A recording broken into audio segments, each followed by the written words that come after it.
Yo, yo, yo, and away we go. And yet, honestly thought this was going to be a quiet week.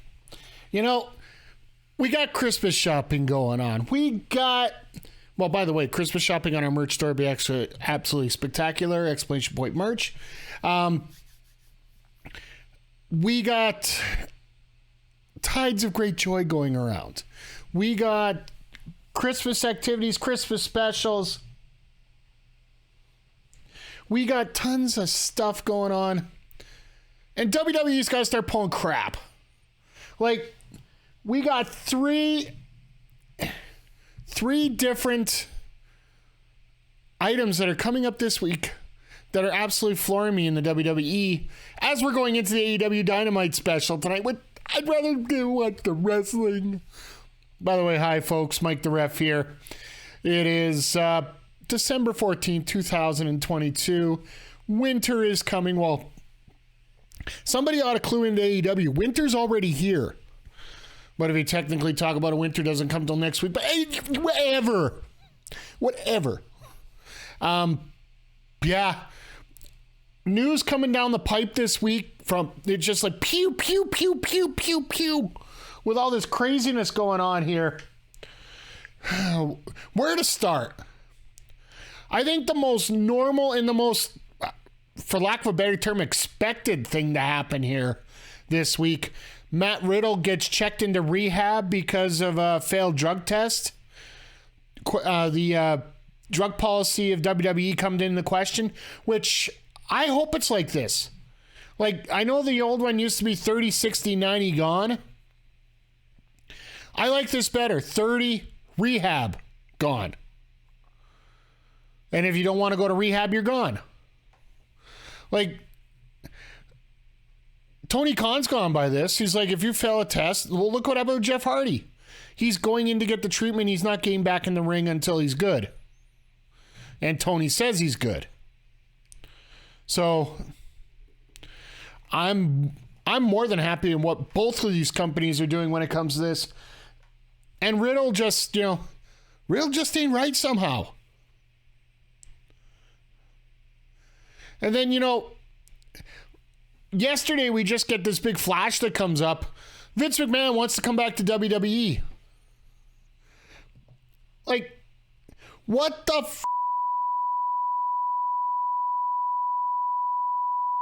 is going on here?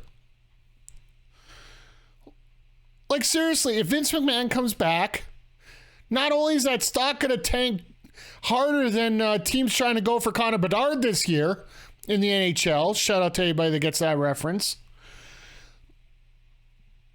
But the product's just going to go to hell.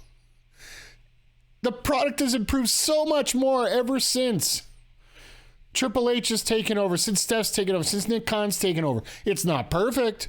It's far from perfect. There's a reason why I stream on Monday nights.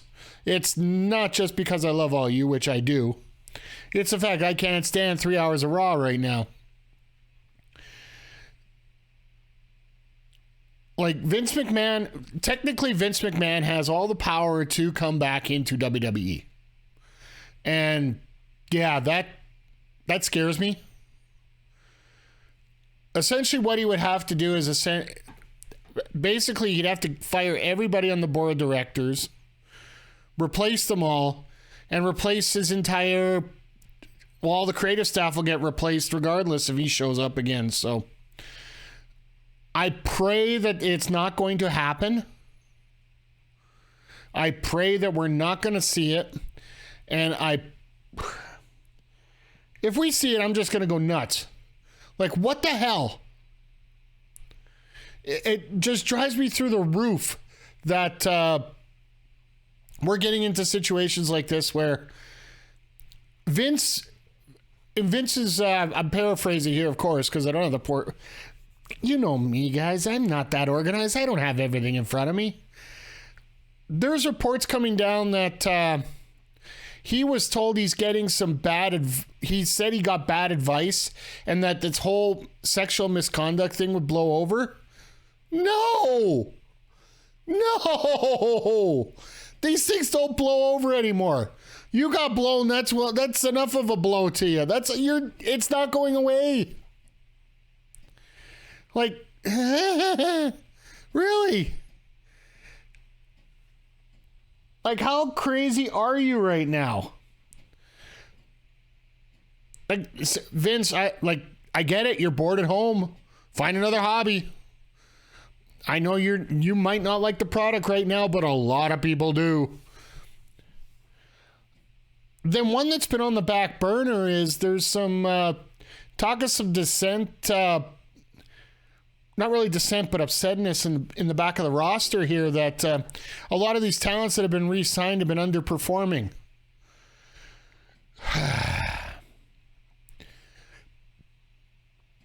What did you think was going to happen, Triple H? Like, I know that there's going to be a big pop for when they come up and when they debut and whatnot. But until you book them in decent feuds, like, how do you expect Johnny Gargano to get over right now when ever since he's been starting anything here, he's been stuck in a feud with Dexter Lumis and The Miz, which mainly is the latter two in that situation. Like, I get it. You're waiting until Tommaso Ciampa is healed, which could be a very long time. But come on, man. Like, Gargano's a hell of a wrestler. Get him some hell of a wrestling matches. You know, he can make gold pretty much at everything. There's a reason why he was called Johnny Takeover. And the worst part is the guy in charge of creative knows this. Like, I could understand it being like this if Vince was around, because Vince doesn't know his NXT roster from a hole in the ground. So, yeah, like, come on, man. What are you doing? And then the pièce de résistance happens today with the release of Mandy Rose, pretty much shown what happened to Bobby Lashley and kayfabe actually happened to Mandy Rose last night. Right after she lost her NXT Women's Championship to Roxanne Perez, Roxy, whatever you want to call her, Mandy Rose gets shown the door. Fully released. And now reports are coming down that it's Mattel that made the call about it because she was on a fan site.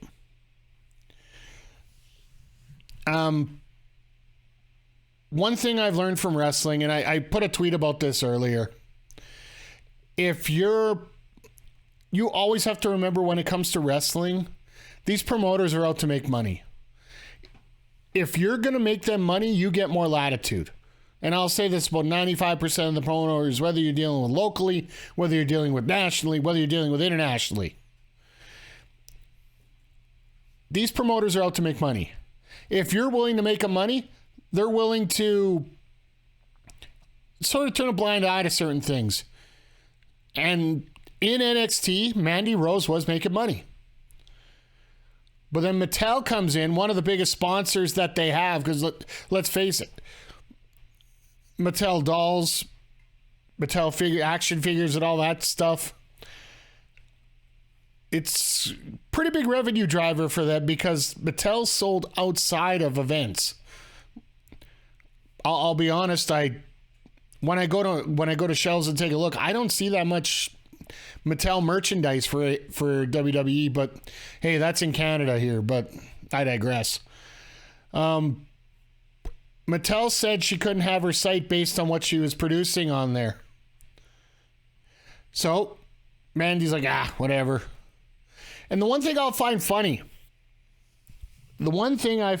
and this is my investigative journalism is very limited, but I will say that I did do some investigative journalism on this. I checked out, I didn't actually sign up yet, but I did check out the site in question, for research purposes, of course. It started with, as of this morning, it was $20 a month US. Right around 3 o'clock Mountain Time, 5 o'clock Eastern, so around there. The tab was there. I checked it again. She had raised it to $30 a month. There's two ways I want to think of this here. Number one, it is it is a frustrating point where not only 10 or 15 years ago, we had a in-ring celebration for Playboy cover reveals for Tori Wilson and Sable. And Candice Michelle, for that matter. Ashley Mazzaro. All over the place. And Spruce Grove Corey, I'm going to give him credit for this because I completely forgot about this one. One of the fellows that just won the NXT Tag Team Championship, Xavier Woods, he is one of the most beloved people on the roster for entertainment. He's got a sex tape floating around there with two wrestlers. I'm sure Mattel really loves that one too, huh? Makes sense. You could probably consider doing more of these websites than wrestling in WWE. Some of these OnlyFans pulling millions a month. Exactly, Crowder. And by the way, good to see you here tonight, DBS Pod. I still got to find time to get you your Christmas gift here. It's starting to accumulate space over here in my back 40 here at BBM headquarters. Good to see you tonight, sir, by the way. But yeah, the fact that she could... This could go twofold. Either she's just trying to make some money up there, but think about it. If all she has to do is raise her page $10 a month, because let's face it, I would say a good 80% of the people that were there at $20 a month are going to be there at $30.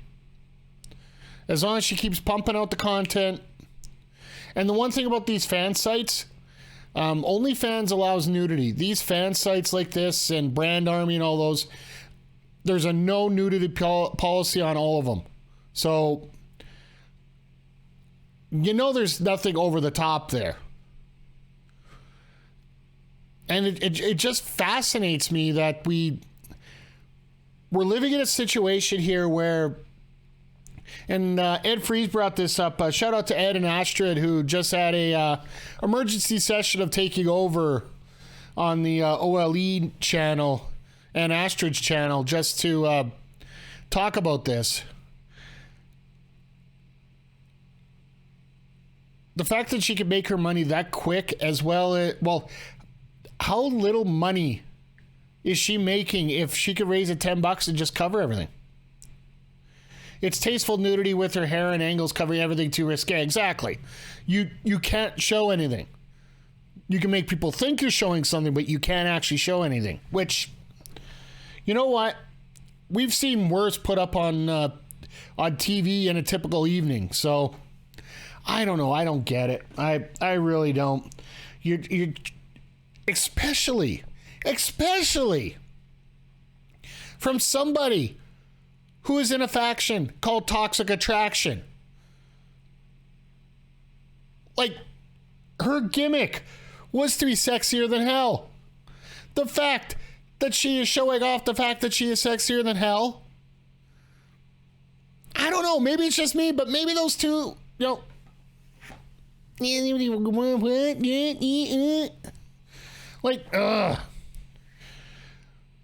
I could see a lot of shoes falling over this one here. Like, here's one for you. I'm just going to throw this one out here right in the dark. And like I said, I want to give a shout out to Ed and Astrid, who reminded me about this while they were chatting about it. Sonya Deville is a business partner with Mandy Rose, and they're like best friends. The donut company that they run is actually, or the YouTube channel for the donut company is supplemented by WWE. Could there be a possibility, with reports coming out last week, that Sonya was not happy with her booking on SmackDown for the fact that she just simply wasn't working? Which, I don't blame her here at this point. Maybe she could,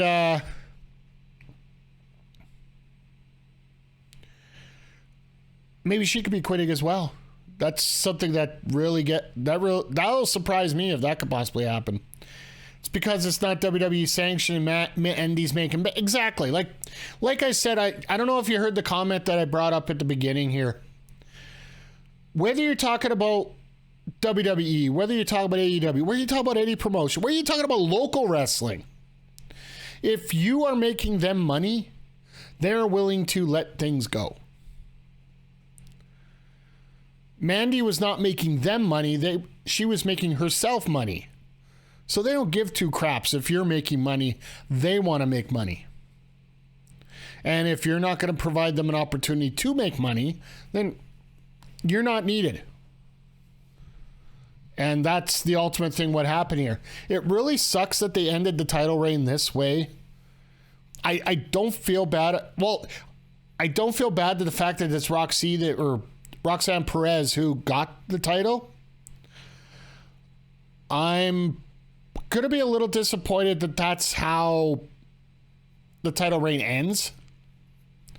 Hey, Kevin, how you doing here tonight, my friend? Good to see you here. I'm just going off about this whole Mandy Rose and everything in WWE when we should be talking about AEW right now with 3 minutes to go till the show.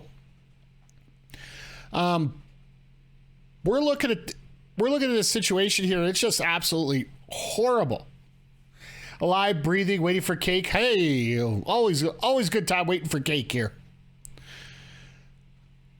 But yeah, it is just so frustrating right now to watch this whole situation filter out when we should be talking about what could be an absolutely spectacular episode of AEW Dynamite tonight.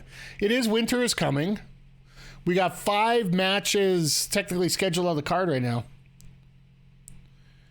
At least they gave her a chance and had her put someone over. It's better than just vacating the title and pretending that Mandy Rose never existed. That's true. Well, the one thing I'm frustrated about is the fact that they don't even have enough. Realistically, if we could go through this, and this is something I want to work on in 2023, bringing some people on and we could talk about certain things like this. WWE, when it comes to the Royal Rumble, really are having a tough time filling out a women's roster still. Like, I don't know if they have a full 30 around. They're going to have to get quite a few call-ups as well as veterans or alumni to come out to cover the Rumble. And now, probably one of your hottest tickets that you could bring in to the main roster again, who has earned her way back up into that position. Nah, we're good. We can't make him. You are not allowing us to maximize our potential for revenue.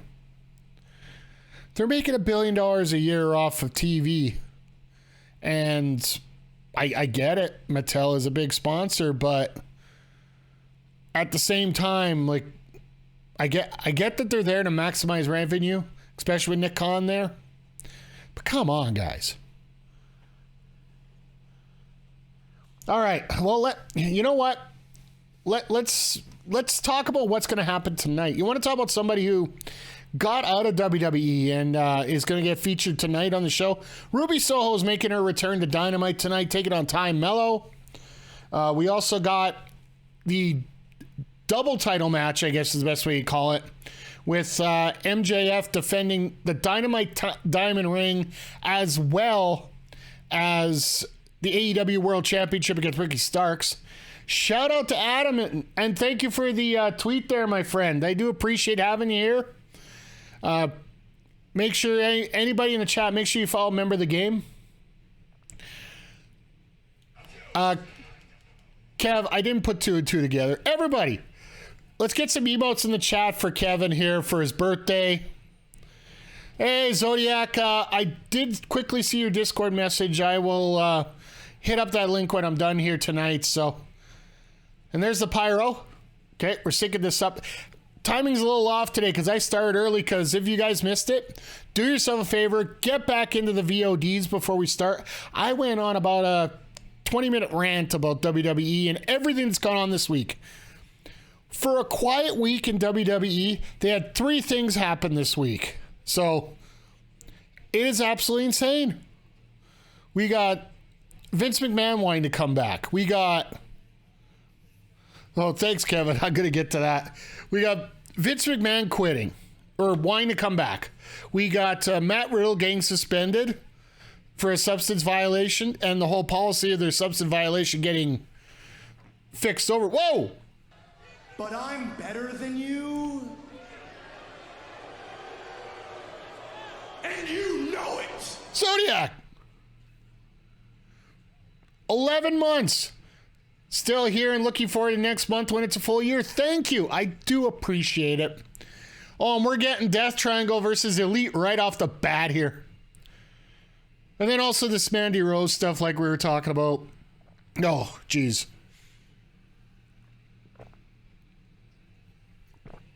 In the infamous words of Adam Blanken, most is like, I'm choking over my own rage here. Wow, that came out a lot better than I thought it would. All right, anyway. Let me get the predictions. Sorry, when you have crystallized tea in your shaker and you don't shake it, yeah, I think it's the best way to sum that up. Let me get these predictions up for this.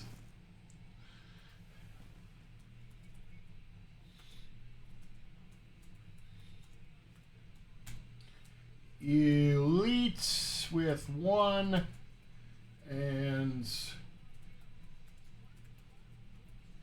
with 2. I'm going to throw this up here for 10 minutes for you guys. Feel free to get your predictions in right now on tonight's match. I hate that the Elite are using that music because I love that song but hate them. You know you gotta love to hate a lot of things in this world. Adam. Oh, trust me, every time I hear Cult of Personality, it's sort of the same thing in some ways here, you know. The biggest one for me, I don't know, chat, you guys could throw this in here. For me, it's every time I hear Real American, I try to keep it in my mind that Pat Patterson used it for his entrance instead of that other guy. For me, that's a big thing. Like, I can't stand.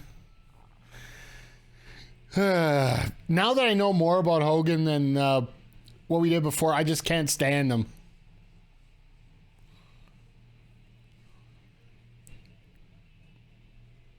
Nice gear there on Phoenix. Going with the lightning trunks and everything here tonight. 100% with Real American. Yeah, like, there's so many, like, all the old songs, like, every once in a while I'll throw in WWE Aggression. I do have the discs here somewhere. Back when that was still you just don't think it's a great intro song? Fair enough, Zodiac. I'm sort of the same boat with you with that in terms of an entrance song, unless you gotta realize the entire context of everything here.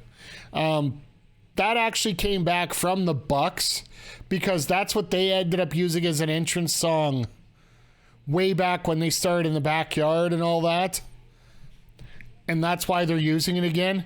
It still sucks. It's still a horrible song for wrestling entrances because there's no real pace to it. There's no real get up and go for it. So, well, the Bucks have shit days for intros. Well, fair enough. Oh, man, I can't believe I'm so fired up tonight. I'll say this now, the song sucks in general. Oh, God. Darth Mick popping in hot early here tonight. But we respect it. We respect. There's respect there for the fact that, you know, we all have a right to our own opinion. We just don't throw opinions down our throats all the time. I'm still having fun with that last guy banned a couple weeks ago. Even though I love Taker and I love Limp Bizkit, I hated Rollin' because I didn't like Biker Taker at all. Keep on rolling, rolling, rolling, rolling. What? Rolling, rolling, rolling. What? Yeah, I didn't like the original run of Biker Taker. I didn't mind it right around 2003 right around that time when he won the title and Hogan ended up beating him for it. Yeah, I hate Hogan, so anyway. That time there where he was like the hardcore champion and beat Van Dam for that. Oh, look out. Kotaku Crusher assisted there. Sort of like a reverse heart attack. Shout out to the Heart Foundation on that one.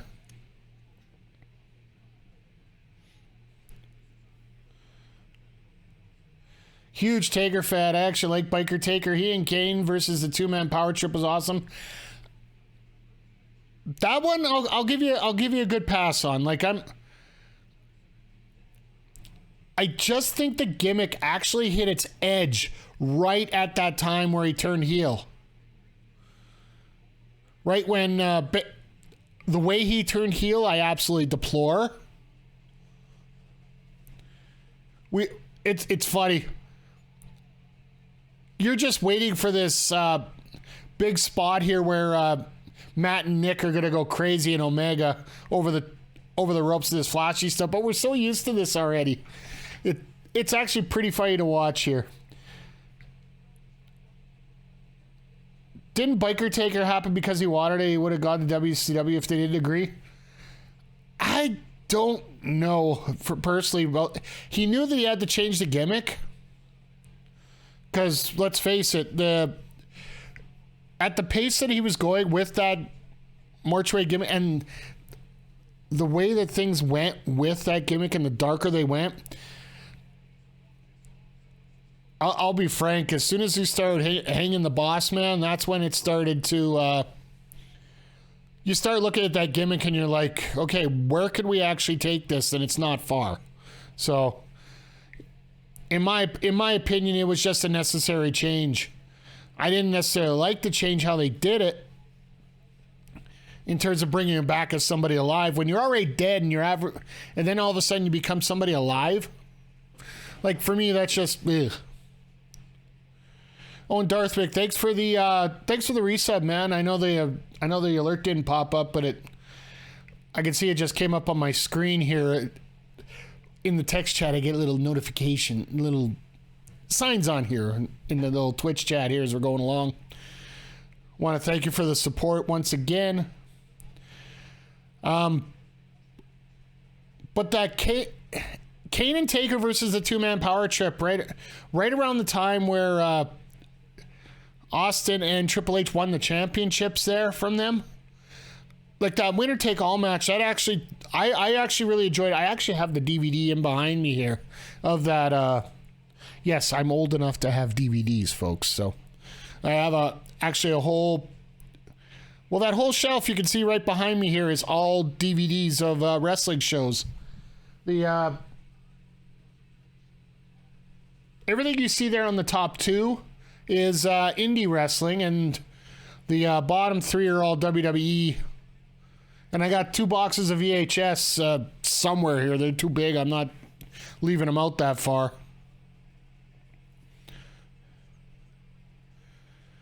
God, Pac is so good.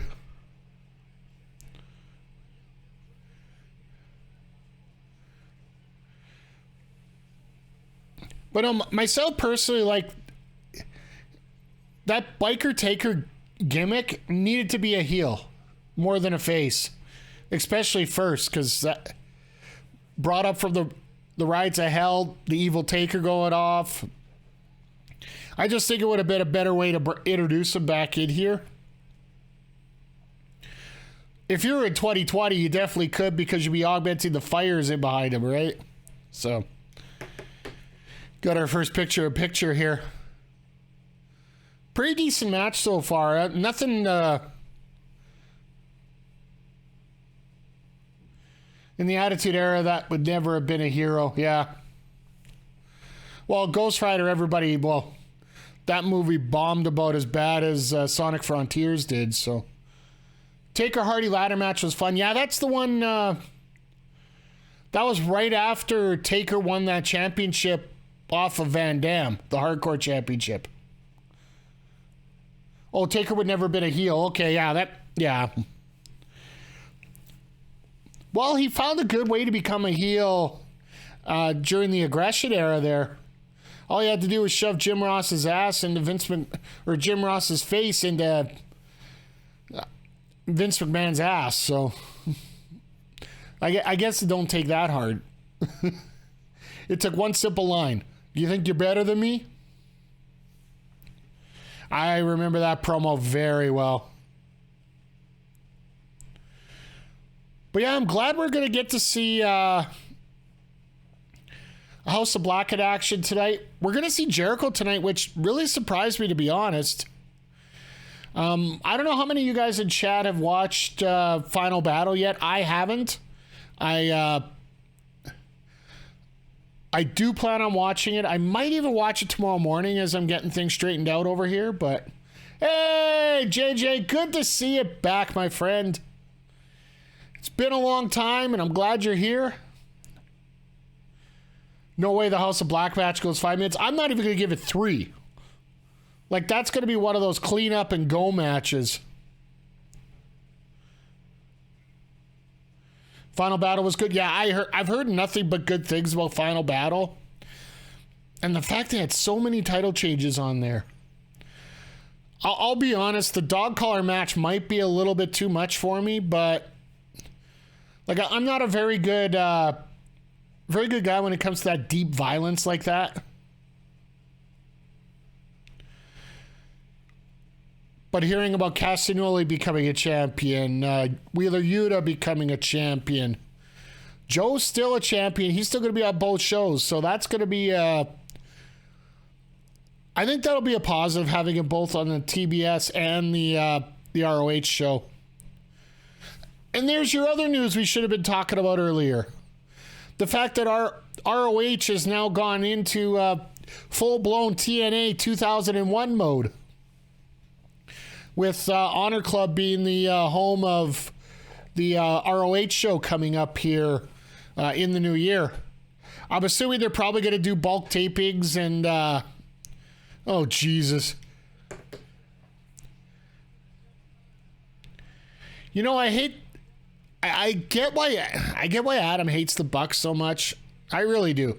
In many ways, I hate him too, because I'm not a big fan of video game wrestling. But the thing, watching Matt just pull off stuff like this, yeah. Disappointed we won't see FTR as quadruple champs. You never know, he might still. But I got a feeling they might be giving up some titles here quickly here.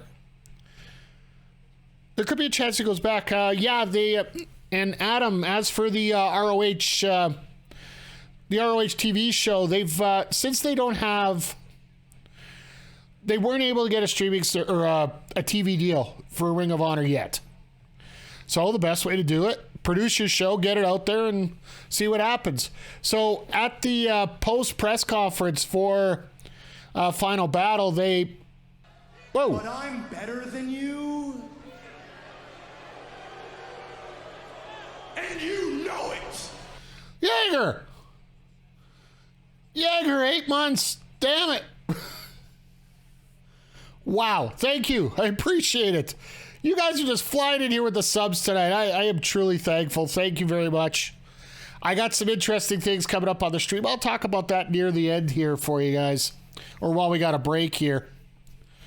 But Ring of Honor, since they do not have a TV deal, Tony Khan announced in the post-Final Battle press conference, Eddie said on a press release that...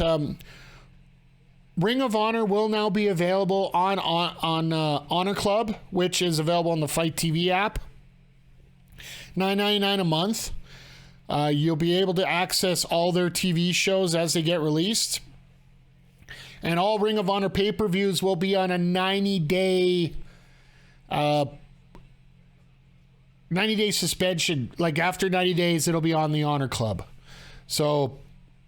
if you want to watch Final Battle and you want to part of the subscription service, you got to wait till March, which is pretty standard when it comes to many places. I know a lot of people are talking about how WWE doesn't have that wait on their stuff. Well, you already have to subscribe to the service to watch it live, so there's no difference whether you see it live or delayed. But Bleacher Report is in the States is where their main driver is for pay-per-view events in Ring of Honor and AEW for that matter. God, dude, nice Nice brainbuster there. But yeah, Bleacher Report is their main pay-per-view driver down in the States, so they have to have an opportunity to make their money as well, right? Like I said before the show, and like I said, folks, I don't get into rants that often, but I did earlier. And just to sum this one up real quick, if a promotion can make money off you, they will. And that's basically what package pile driver. Ooh. And I hate to say it, I know the match is almost done here, but my prediction was that they were going to go 3-1 up on... that Death Triangle was going to go up 3-1. Oh my God! Reverse Spanish Fly. Jesus criminy. Inverted Frog Splash. And Omega still kicks out. Jeez.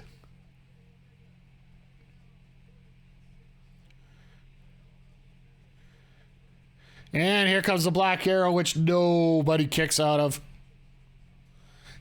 Omega's already got his arms out. Ha! Psych! Psych! Woo-hoo. Now we're getting to the juicy parts of the match. Oh. Here comes Nick doing the old Ric Flair, I'm going to the back now, coming back out routine.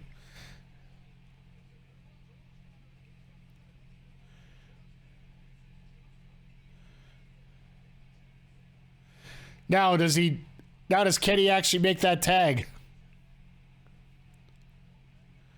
Yep, there it is. I keep saying it, but give Phoenix a championship run. It's so funny when it comes to Phoenix. Like, there's certain people you give a championship to. Hey, Frosty, how you doing tonight? We got all the gang hanging out here tonight. I am so thankful for all of you. When it comes to Phoenix, get him a championship.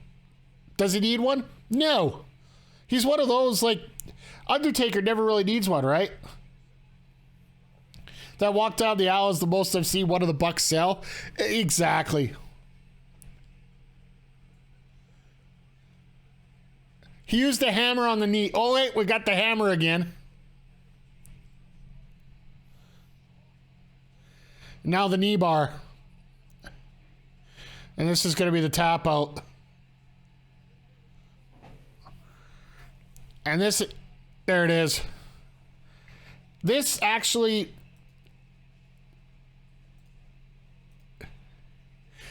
makes a lot of sense, guys. Like, if you know the format of the tournament here, it is a best of 7. Now, Death Triangle is up 3-1. And, of course, match 7's in LA January 7th, which is, or January 11th, I believe.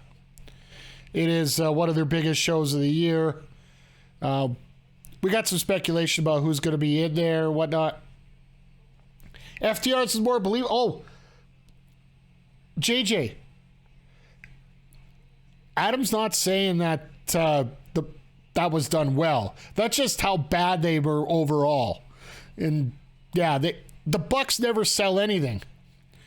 Like, I swear to God, they must have 15 cars at home because they'll never sell one. I'm giving myself a rim shot for that. Thank you.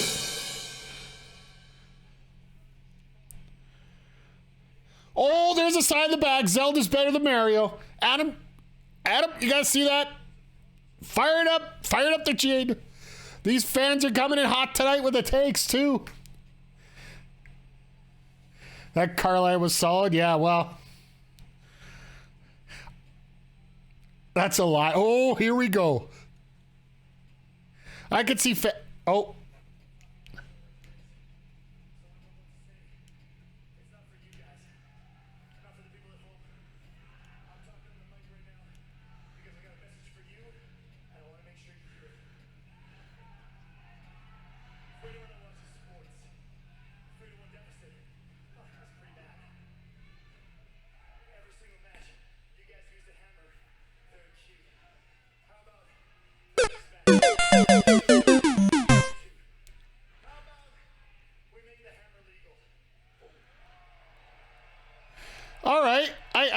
like this.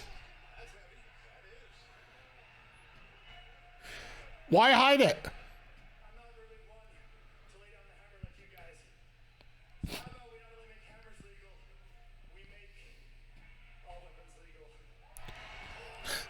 This is how you change it up. This is how you change it up.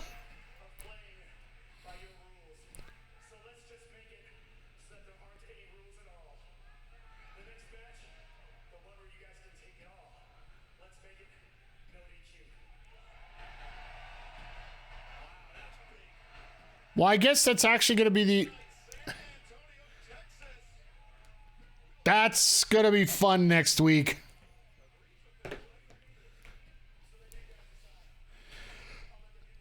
Notice Phoenix. Well, Phoenix is absolute. Well, he's back there. He's upset about how they won. He didn't want to use that.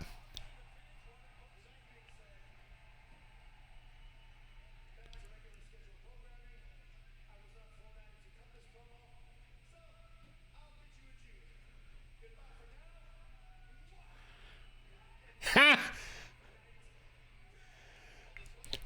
If you guys are wondering what the troll is about that comment about the not scheduled for this promo, after match 1, he actually cut a promo as well. And, or sorry, after match 3 when they won, he came out with a promo and they said they shouldn't have, they weren't supposed to come out with a promo there at the end. All right, let me get back to this more important stuff here. Like the chat talking about Zelda. Zelda 2 is better than Ocarina of Time. Many people here will agree. Zelda is better than Ambien. I couldn't tell you, to be honest. Hammer on a pole. No more pole matches.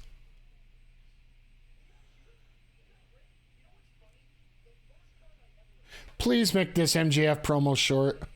Zelda 2 is starting to get some respect. Absolutely. MJF is better than Zelda.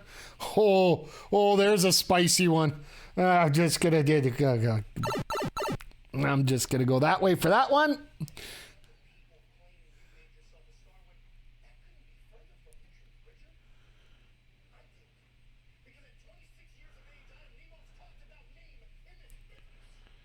Not right now.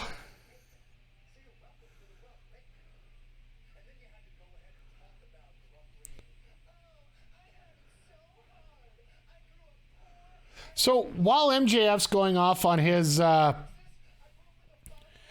little rant here, I wanted to ask you guys. Now we're still going to put up the channel points and all that for this match, but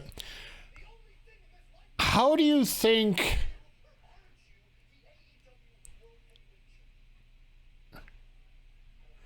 I don't think you finished your thought earlier about the 3 things that happened in WWE this week. Was one of them Mandy Rose? Yes, absolutely. It was Mandy Rose. It was Vince McMahon wanting to come back to WWE. It was Matt Riddle's suspension. So do yourself a favor. I don't usually tell you guys to check out the pre-show, but check out the pre-show. And if you guys like what you see there for that preamble before the show, I'm actually thinking about maybe making somewhat of a regular thing here, like maybe once every 2 weeks, once every 3 weeks. Oh, yeah, Vince has two more lawsuits on top of everything else that he's gotten so far. So, one thing... Are you done yet? Holy crap. All right, well, this is good. I love the fact they only have 5 matches booked tonight because there's a reason. If MJF's going to talk, it's going to take 2 segments. But Vince McMahon actually turned around and said in an interview that was released on the Wall Street Journal that he was taken under advice after he resigned. People that he trusts told him that he shouldn't have resigned, that everything was just going to blow over. You idiot. Can I sum it up any better than that? Can we sum that up any better than that? Like, It just drives me up the wall, around the bend, straight down this warp pipe that we had to put up with that. Like, he really is that out of touch. Sorry, I'm getting fired up again. And yeah, do yourself a favor, go back and check out the pre-show. Ugh. This is longer than cream of the crop. Well, it's souring like spoiled milk right now, to be frankly honest with you. It's almost as spoiled as he was growing up, so. But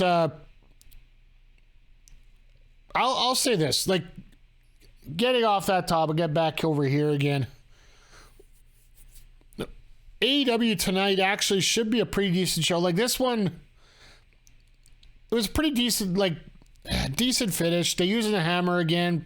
They're furthering the story along. Now that it's going to be no DQ, it changes the dynamic of what the match is going to look like, right? So I applaud them for changing. For every match that they've done so far in this best of 7 series, they have changed a little bit up. So for me, it's not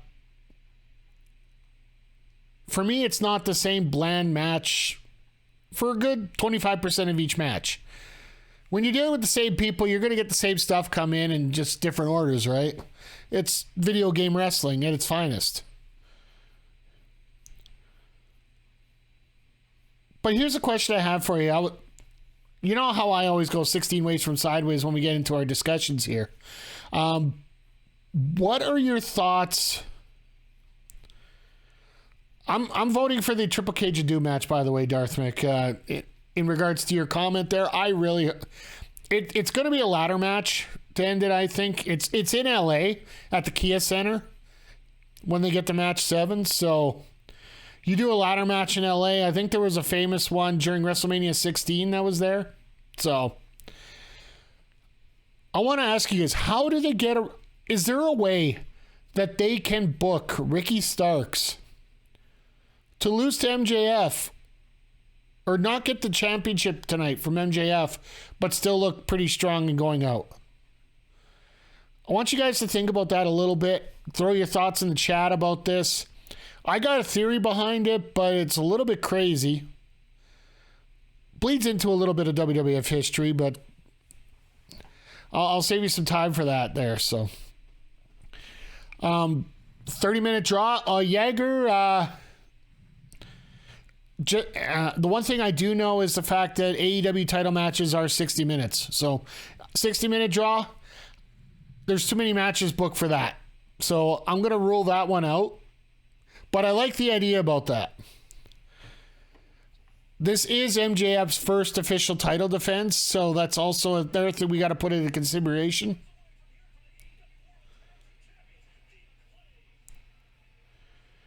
We could bump a women's match. Ugh. Darth Mick. Blow a whistle on that. Oh, Acclaim intro.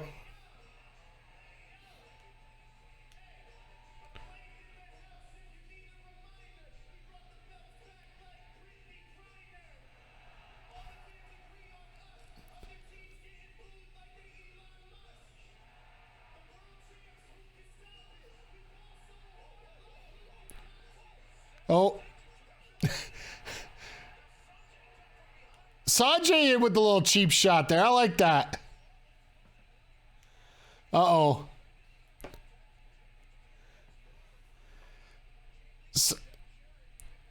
Who are they using the guitar? They're going to use the guitar on Daddy Ass, aren't they? Wow, that was just a horrible... You mean bump the women's match? We're not doing that tonight.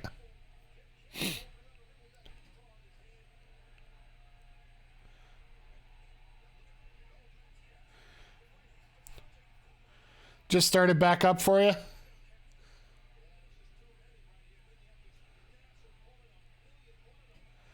Well, we're going to get that Jarrett chair shot in as always.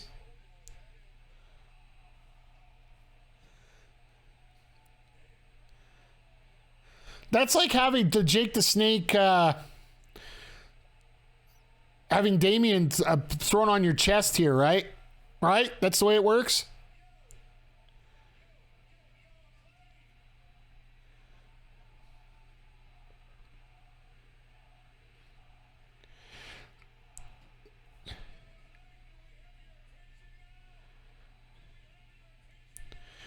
Yes, unfortunately, you have our attention, Jeff.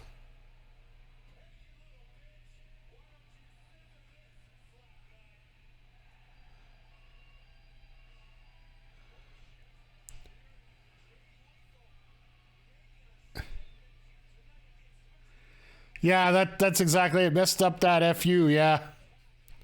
There will be a Jade Squash match, the women's tag match. No, I think because of the six-man tag for the trios championship and the heavyweight championship, they've always scheduled 5 matches. Yes, Darth Vic. Yes. I got it. Yeah. Rap is crap. We got to get that back in here. Oh, there's a Who Farted sign. I haven't seen one of those in a while.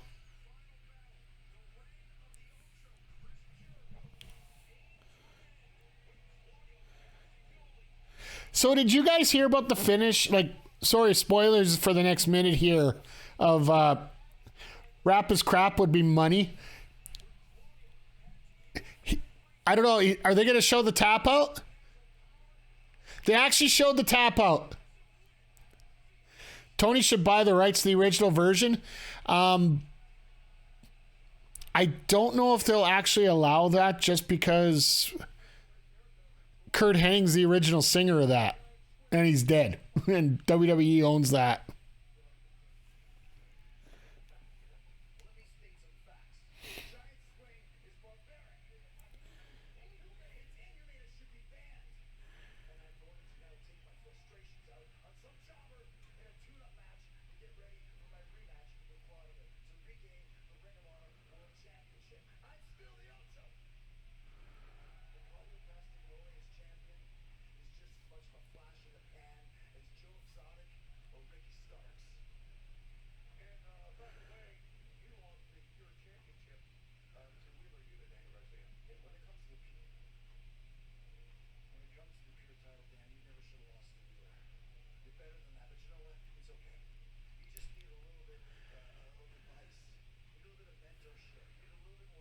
I like NASCAR racing. I'll get to the singing in a second here.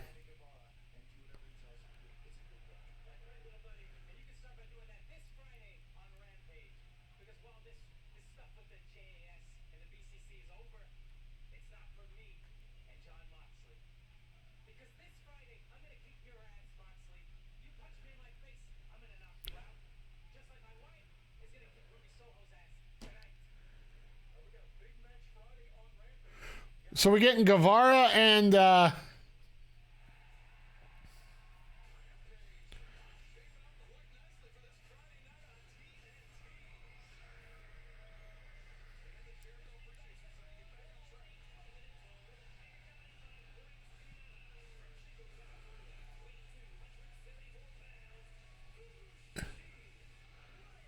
what match do we got going on here?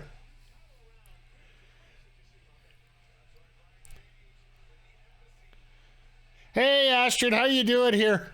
I was just trying to run through my head the, let's see if we can get a little karaoke going here. Just a second.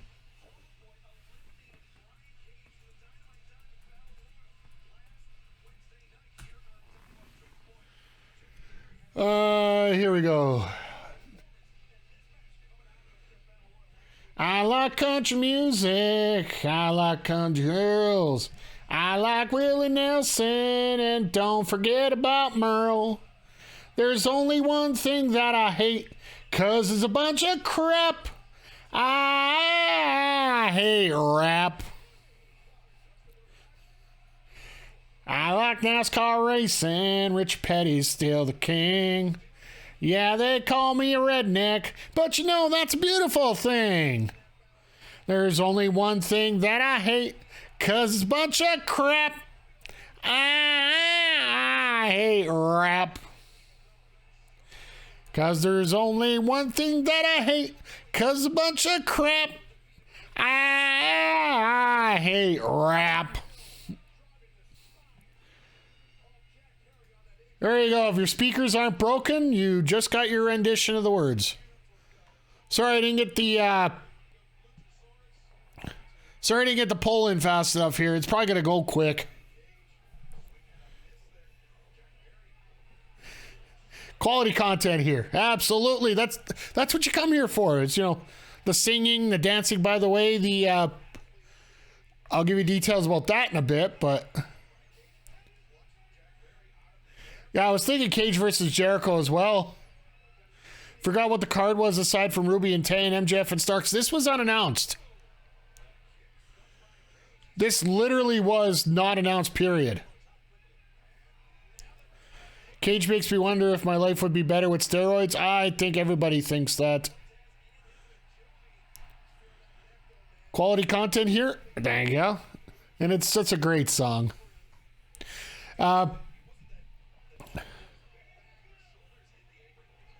Rick Consigo's book many years ago, and when it first came out, I kind of agree with him that if steroids are monitored and done under supervision, it might not be a bad thing. You know what?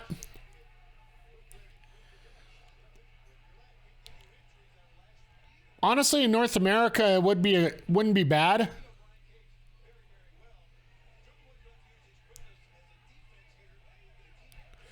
But in North America, people have a tendency to overdo things. Oh, so this is why Claudio doesn't do this anymore. Okay.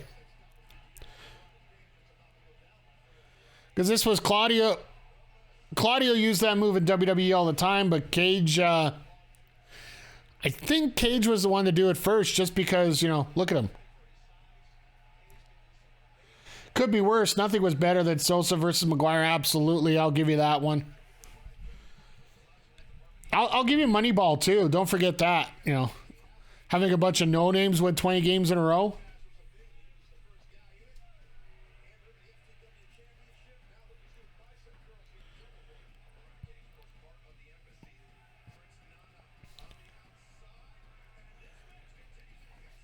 And here comes the picture-in-picture. Well, what we got... Does Mike love the Acclaimed? Well, I don't know if anybody clipped it. I'm not 100% sure, but I did sing Rap is Crap earlier tonight. So, by the way, Eric, good to see you here tonight. I'm going to quickly throw in the predictions while we're in picture-in-picture here.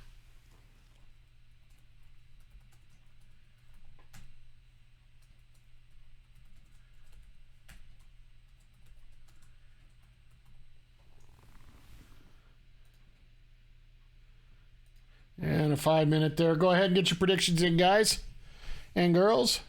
Was that a Buff Bagwell reference? It wouldn't surprise me. The way that he was dancing around the ring there at that point, that looked pretty close to what Buff Bagwell used to do.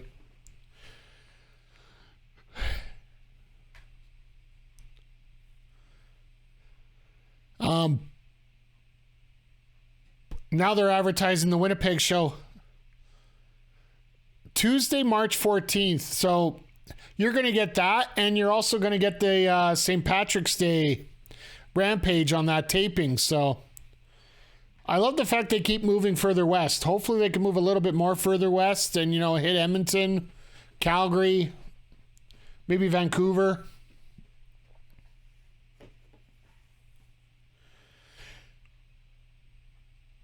But I find it funny that, and a little ironic, that Jungle Boy's first real match after that cage match with Luchasaurus is against the Cage, but the wrong Cage. Unfortunately, Christian Cage is out of action for a significant amount of time with a shoulder injury. That's why the whole feud looked as awkward as it did. Like, don't get me wrong, those two did absolutely well to put things together the way they did. In terms of allowing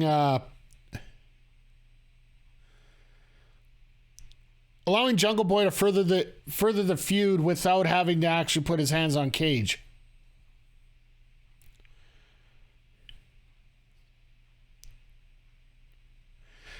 as we get back to the main show now.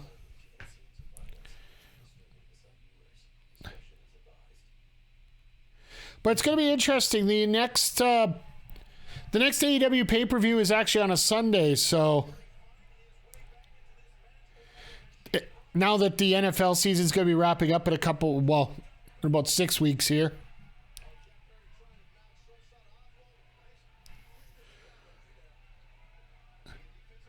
So we're probably, depending on what happens, we might end up at Beercade for that one there, but I'm not 100% sure at this point.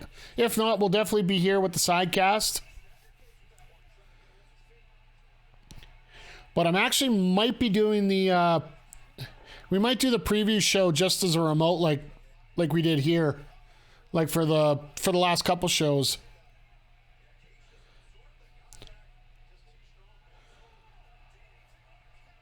Nice little format change there into the DDT.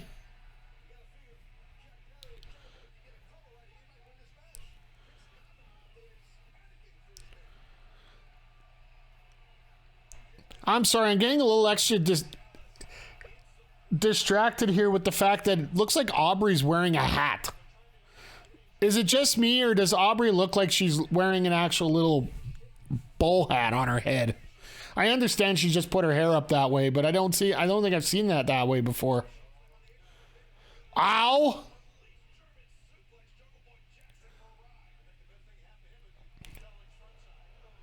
Wow. It is scary, amazing to see how much strength Brian Cage actually has.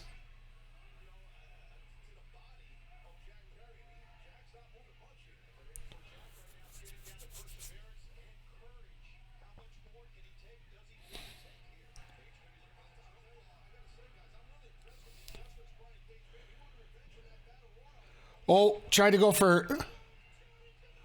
Wow, okay.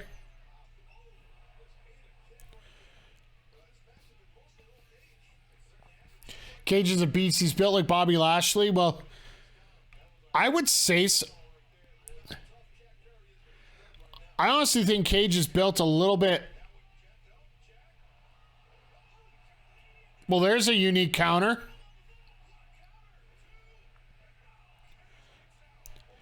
He's actually built in a... I think he's built better than Lashley, to be honest.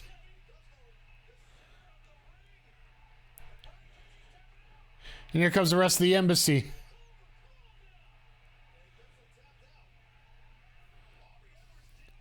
So we got the classic... Uh-oh.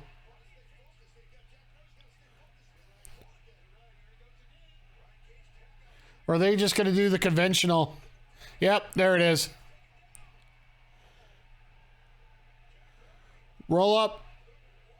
Yep, there it is. Roll up, snap through. I love Aubrey. She's a beautiful woman, but I saw her hairstyle. I thought that's exact. I didn't think of Curry Man. I thought of Curry Man's hat. But yeah, absolutely. Like, I'm sorry, Astrid, if you're still in the chat here, it just... Uh-oh, what do we got here? Jungle Boy with a mic already?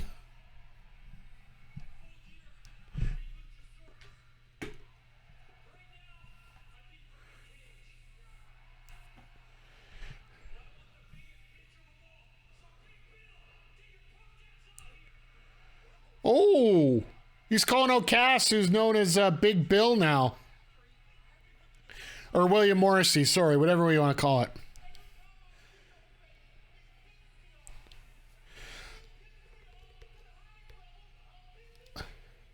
Pissivity. Sounds like me making up words.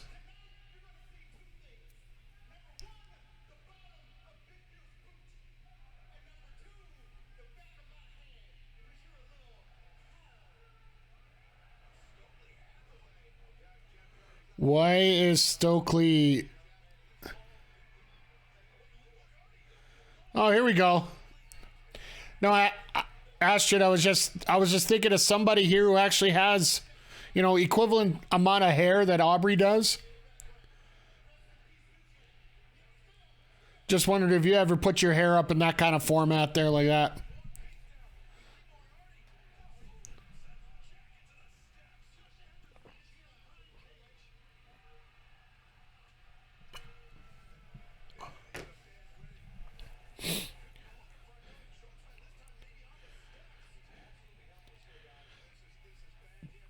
So for those that haven't watched AEW for the last few weeks, just to clarify things, what happened here.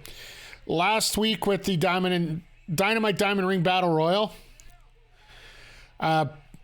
Big Bill, as they call him, he actually chokeslammed Jungle Boy on the ring apron.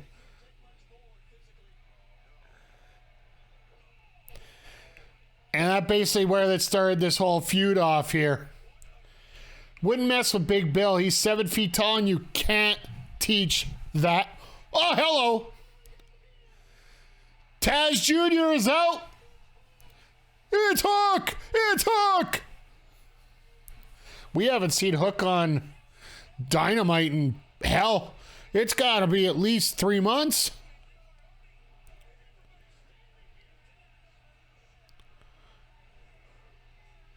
Well, it looks like Jungle Boy's found himself a tag team partner.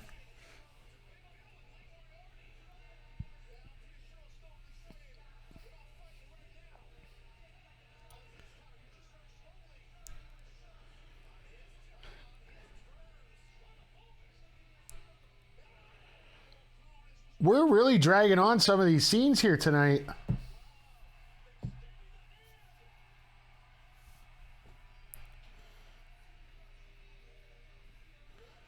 Okay.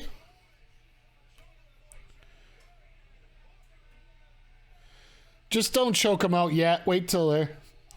Why would Morrissey run from Hook? Makes no sense. It's more of a Stokely telling him to leave for more of the my time. Like Stokely was yelling into the camera at the end of that. My time. My time. My time. So you only fight when I tell you to fight.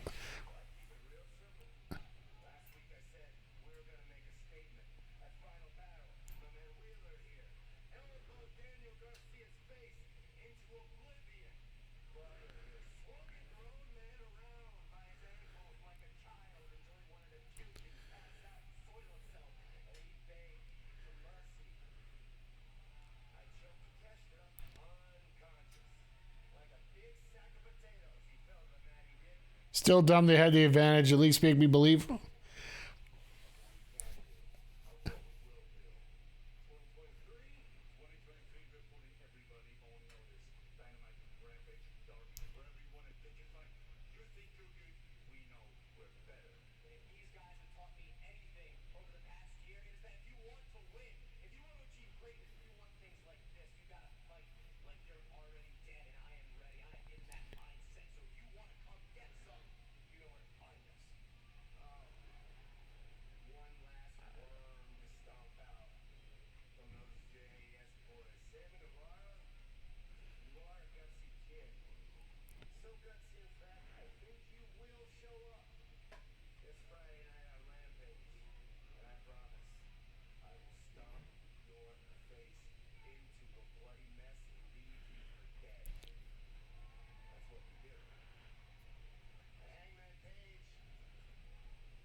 Okay. Yeah, when they bring that feud back, sorry, I'll get to your chat in just a second here. When it comes to this feud here, you're looking at, we're probably looking at Adam Page coming back in a 6-man tag, just so they can cover things up in case Page still has a little bit of trouble going on. So it actually is pretty smart the way they're doing it here, but this kid is back. Taz said it too. Same thing. Yeah. Still dumb. They had the advantage. Make me believe. For me, Zodiac, in this case, it's more the fact that these guys, they're hired guns. They've shown that through their interactions with MJF. And for me, Stokely's saying, no, we're not attacking him now. We're going to attack him when we can make some money out of this. It's like I told you about the whole thing with Mandy Rose. If you can make money out of it, you keep doing it that way. So it's a tired gimmick, but it still is a true gimmick. I would like to see a little bit more reluctance on the on behalf of more of a Big Bill there now, I guess. We'll have to get used to that. But I don't know if we actually will see it. So, well, and that's one of those things they got to work on. So, Taz, you knew, stop lying. Well, yeah, he's trying to milk it. At least with Renee, they actually somewhat acknowledge the fact that she's Mrs. Moxley in this case. Any chance we see Miro after the House of Black match? I would like to see him. My personal opinion here, and this is, I think, going to be the match where we don't put the channel points up because it's not going to last long. If there's any reputable team out there, maybe, but I really don't think it's worth it. Right now, House of Black, I feel, is in a holding pattern until the best of seven's completed. There is no other reason. There's no other team right now to set up to go up against House of Black right now, unless they form something. They've already done the Sting, Darby, Miro match at All In a few months ago. But other than that, there's nothing really for him right now unless something magically comes up. You gonna throw best friends at him again? I don't think so. Dark Order, well, you just heard a promo ago how they're not going to be involved in this. So yeah, the only person left right now, like as much as we talked about so many trios teams in AEW, now that the roster's going to start getting segregated a little bit more here between AEW and ROH, there might not be as much as we think here at times.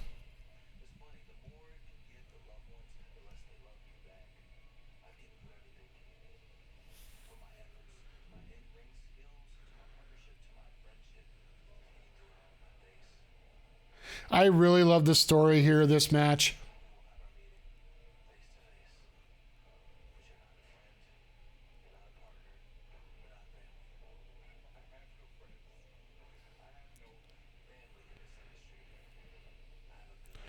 For those that didn't see, I'm going to spoil again, Final Battle, how Keith Lee was vacated during the match against the Acclaimed at that one point where Lee walked out. Swerve did the same thing to Lee. Only the difference is Lee actually won his match. So, and Swerve is an outstanding heel, absolutely. Just a talented guy that can do either role. So it's so much easier to be a heel with so many people here.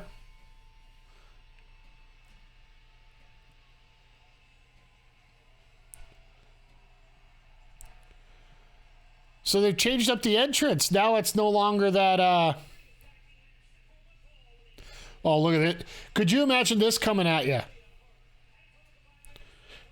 Watching Death Triangle come down to the ring here. Swerve needs to be on TV as much as possible. Abso-freaking-lutely. The problem is we could say that with so many people on this roster.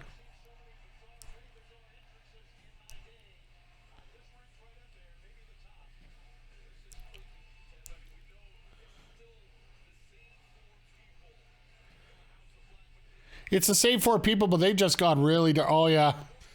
This is yeah, I'm not putting any points up for this one because the only way that House of Black loses this match is if they get DQ'd for getting too violent.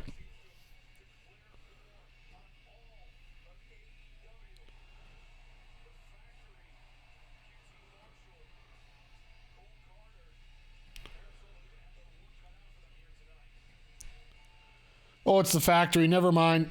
Jobber. Shivani hasn't seen this entrance this creepy since 7. Oh.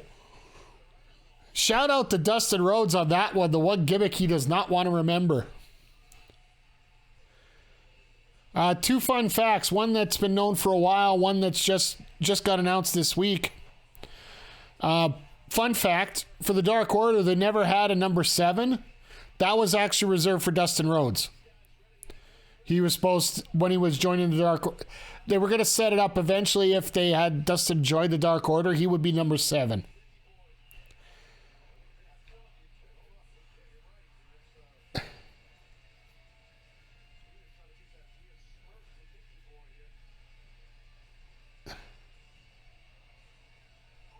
Well, there's the mist.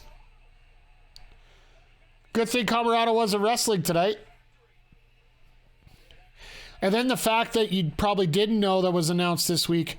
Dustin on social media said that 2023 is going to be his last ride here in wrestling. For as old as he is, I don't blame him. And the fact he gets to go out on his own terms is always great. Shout out to Chris Parrish, who just did that this past Saturday here in RCW. Well, this is... Malachi hasn't even moved yet.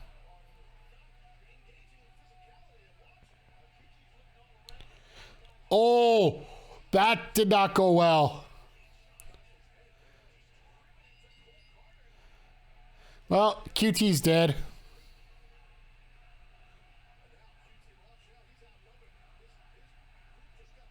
Everybody's doing a welcome back chant, and QT is... Well, good thing he's wearing black trunks tonight.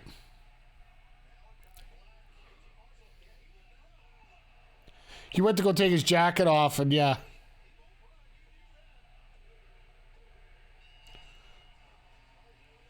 So is this like in No Mercy? Like, you have your game genie, and you punch in automatic special right away, and then you just hit it, and then you win?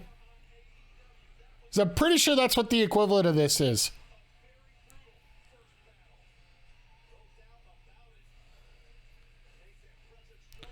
But yeah, I didn't see this being much of anything right now.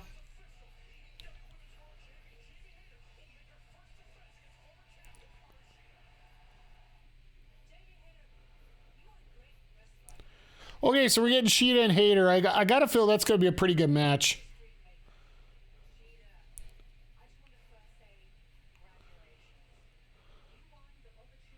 I just like the fact that they used the match between the Bunny and Sheeta for setting up this spot here, right? The Bunny, who hasn't been around for 9 months. You want to talk about making me believe? That's one way. That's something that I need to believe in. Like the Bunny getting a title shot after being out for 9 months.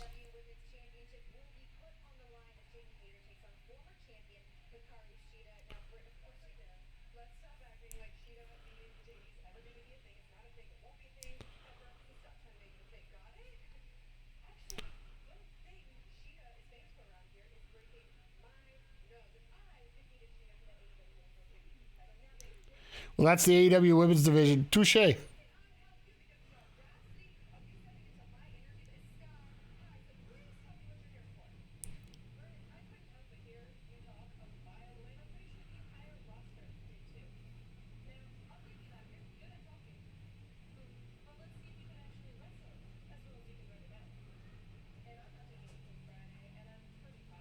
Okay.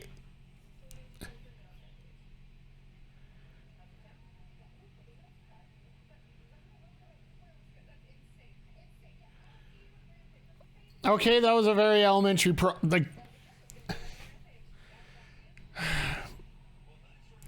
you want to talk about promos not working out properly?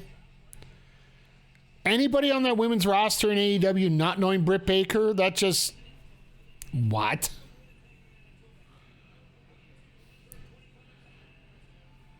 I'm going to wait to see who the opponent is here for Jericho before I decide to put any channel points up on this. Because I want to know what kind of jobber he's got for this.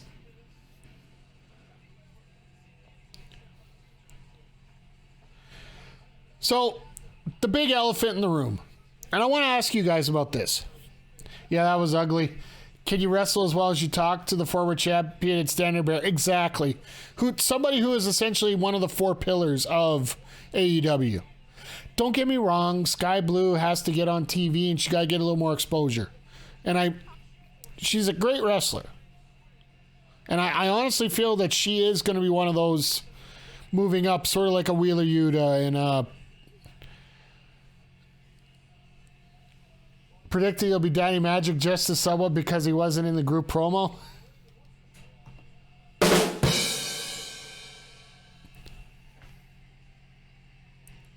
As he's coming out right now, I do believe, right?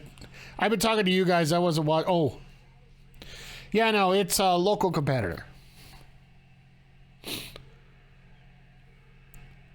Gilbert.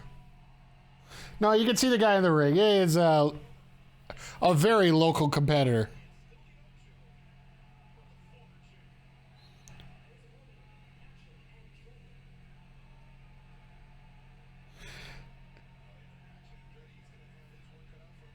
I love how they got the graphic wrong. Ha! Greg Abbott watches WWE. That's great. Thrill of a lifetime for that kid. Absolutely. So I got to ask you guys, and I think this theory is a ruthless aggression point. That's true.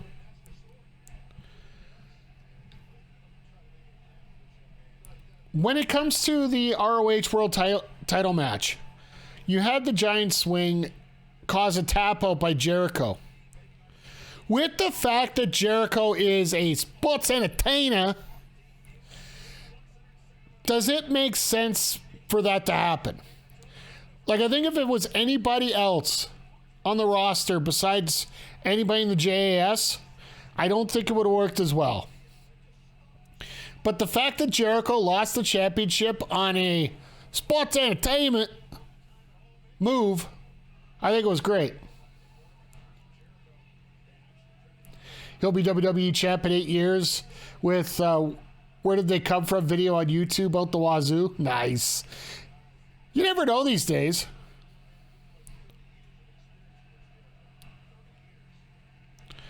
The only reason I can see this kid winning is the fact that Jericho turns around and just doesn't have any confidence whatsoever after that. Hate Soulful. Zodiac, I get it totally. Sometimes I got to read through the lines here a little bit myself, and that's on me. But I completely agree with you with that. Like, the autocorrect on cell phones drives me absolutely nuts.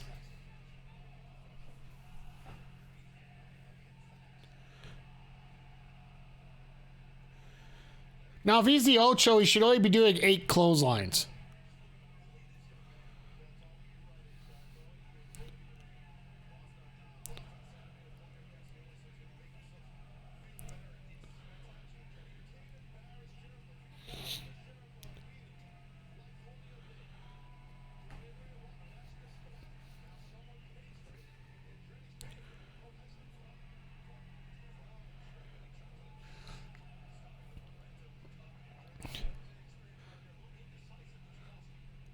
This kid's moving around. Sorry about the dead air, guys. I'm just a little focused here on the second here, but those clothesline look about as vicious as Hogan chair shot. Oh, God. I'm sorry, Jaeger. I am very sorry. I even brought up that name earlier in the stream because then it got stuck in people's heads. Whenever you bring up somebody that you haven't talked about in a very long time and then all of a sudden you start remembering everything you did. You ever get in a conversation like that? Nice, Death Valley Driver.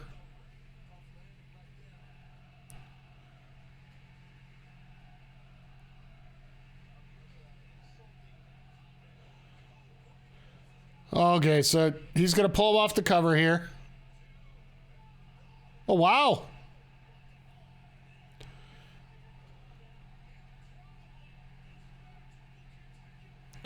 So they're getting 2 segments for this match.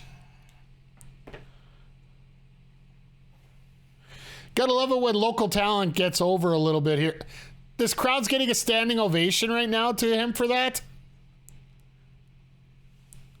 Or when you buy a new car and suddenly you see the same car and color everywhere in the city. Funny story about that. My car right now, which I'm presently trying to get rid of because it costs too much for repairs. But anyway, Chevy Impala, 2011. Bought it. I think it was 3 years old when I got it.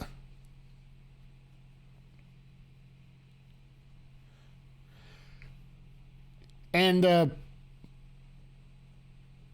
when I go around and I see a black Chevy Impala, you know how many people are around there that own those? My first day, I actually got into a wrong vehicle because both of us left our doors unlocked. And I was trying to use the key to get it started. It wouldn't start. All of a sudden, I look in there. I'm like, ugh. And then she came out and like, ugh, why you steal my car? Then I went one lane over in the parking lot and got in mine and took off very sheepishly. That was a great call. I popped and I don't even care about this kid. Yeah, like, he's got to be a homegrown talent. I'm sure we're going to find all about it on Twitter or with any of the experts here coming up. But again, this is Jericho's Why It's Best. Get young talent over better than him. I don't know. It's funny. It's like the two top talents coming out of WWE. You got Moxley and you got Jericho. Both of them do the same thing. Depending what character you're filling in as your developmental talent, whether it's a heel or a face.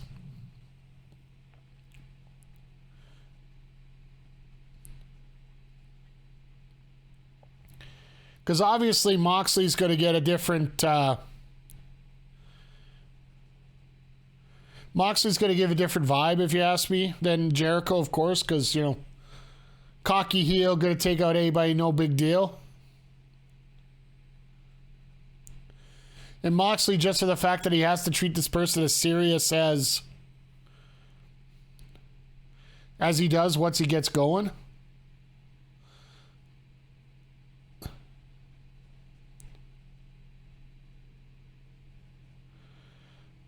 But this crowd is over for this kid.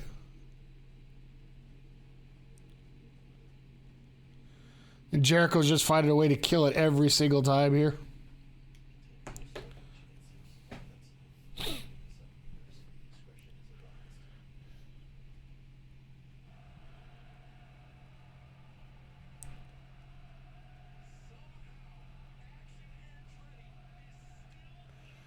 Action Andretti, okay.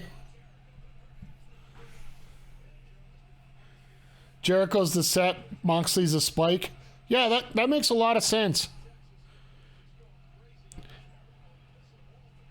I'm just going to quickly look at this. Action Andretti.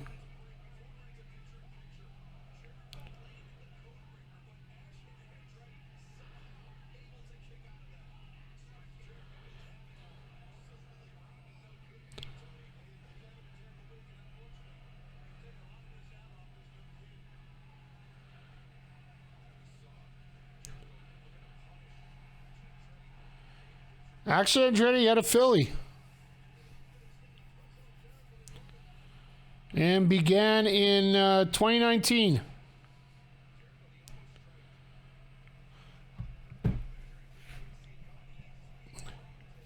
Hall didn't have an issue putting over talent. He said he didn't need to win to stay popular. No, he didn't.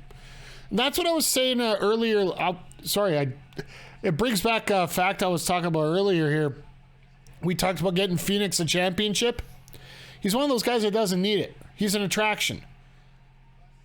Titles are typically given to people that need to influence the like, they need that extra little pop to get the crowd to come see him. Phoenix doesn't need it. As soon as you see Ray Phoenix on the card, he's just...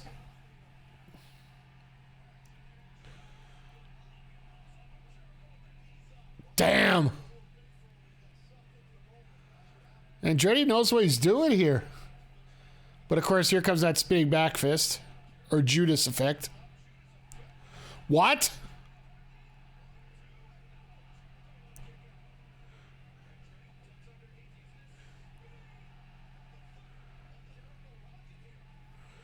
Could you imagine?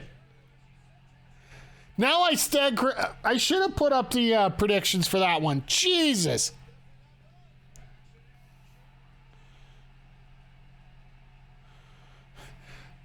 This crowd is so over right now.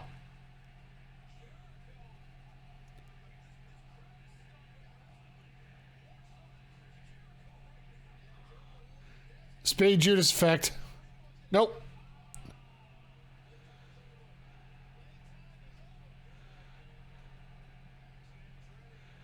Can he get out of this? There it is. This is storytelling. This is a reminder to everybody why Jericho is as good as he is. Like, I know one of the biggest complaints that we've had. Oh, he almost lost that.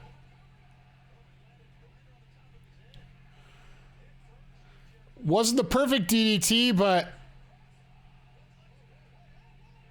What?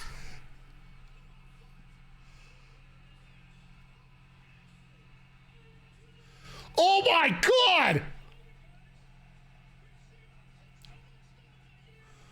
What just happened here?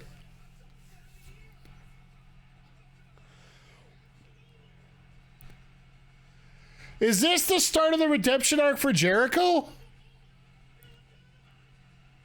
Oh my goodness, this is awesome. This is awesome. Wow.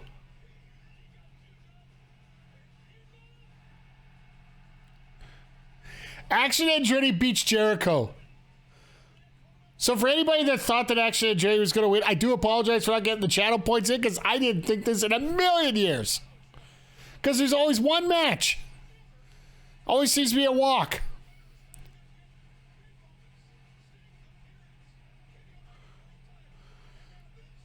Jericho told Garcia to watch him and do what he does. Ha!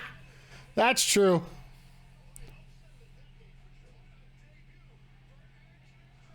This is absolutely amazing. And Jericho's got that look on his face like, well,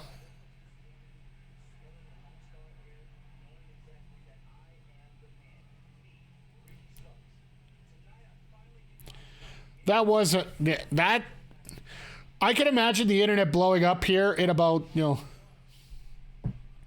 one of my favorite AEW matches ever. I don't blame you, Adam. Like, that one there, that's what AEW is all about. That's what AEW needs to be all about. Like, everybody talks about, no, it's about all these ex-WWE guys coming in here. No, it's about guys like Ricky Starks. It's guys like Action Andretti that nobody's heard of.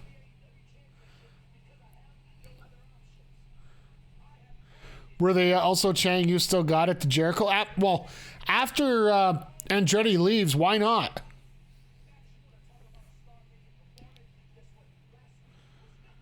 That'll never happen again? Oh, you deserve it. Oh, okay. Never mind. That's a little different story here. JJ, I'm not going to say it's never going to happen again like this.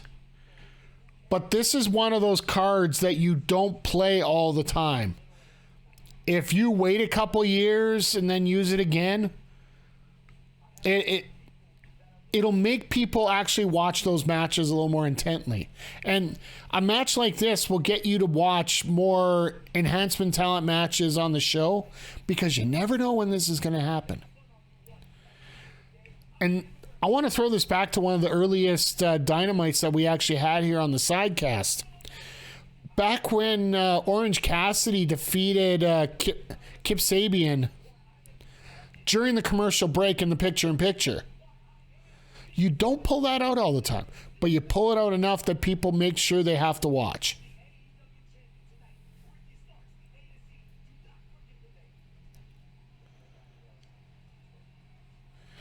Well, this is working out perfect timing here.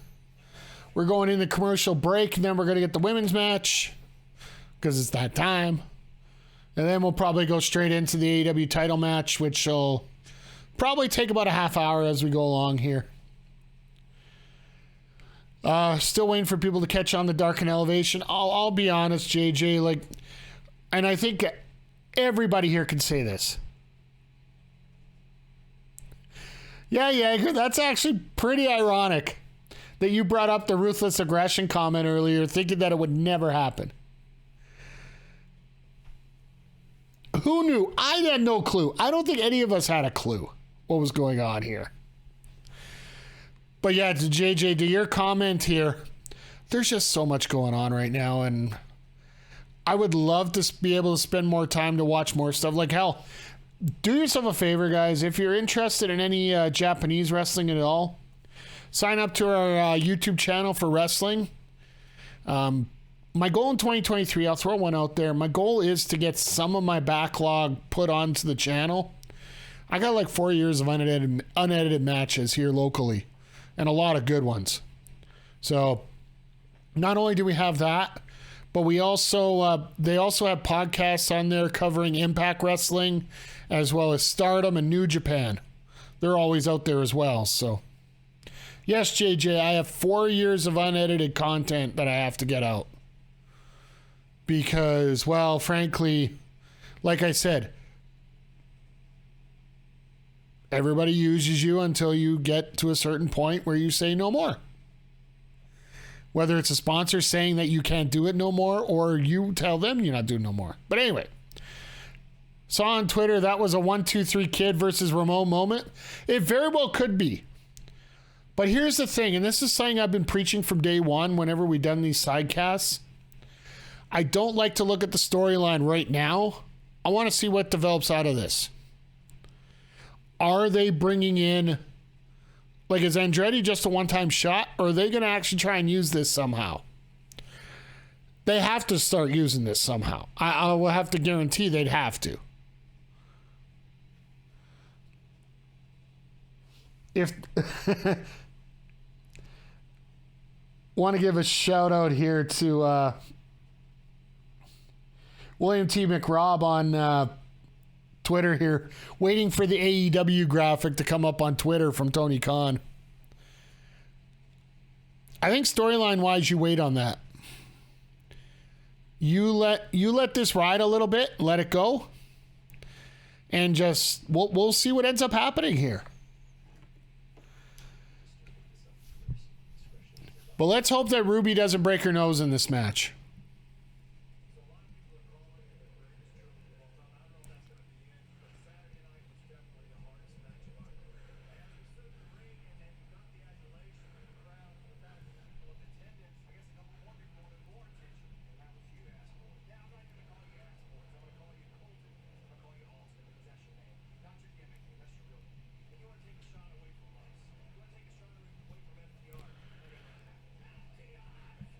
They kind of tried a year ago, Captain Sean Dean being MJF, but that lasted like 2 weeks. But the thing, Jaeger, with the Captain Sean Dean thing there,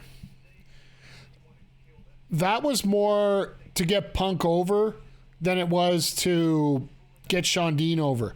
Sean Dean was more of a pawn in a bigger game. There's no alternative game here with this one here.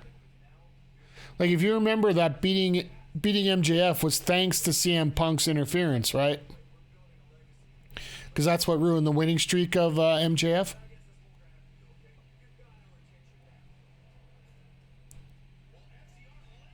Oh, and here comes Jericho. And this is where that line comes in there that you guys are mentioning earlier. Do everything I do.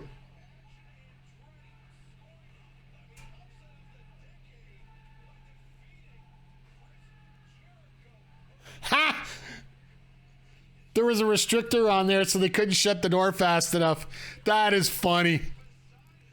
You know that little thing on top of the door that prevents it from slamming in the wind?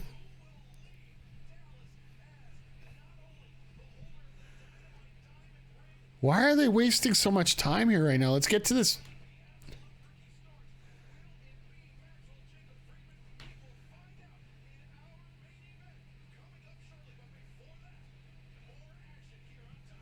All right, so this will be the women's match now. Yep.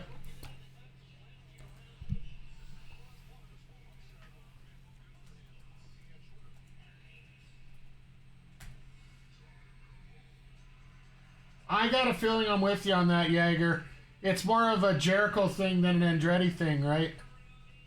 And I think that's why the graphic's not ready yet.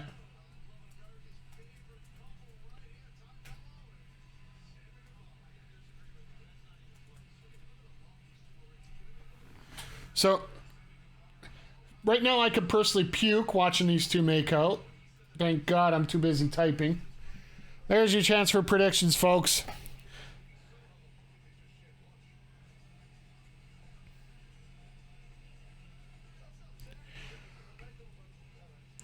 Oh, I was going to say, if Guevara stays out here, it'd be great to see Eddie Kingston come out with Ruby. That could just play right into that backstage heat we got going on. Ha! Took a few minutes, but yeah, Action Andretti is now officially all elite after tonight's reaction. So the graphics just come up from Tony Khan, so...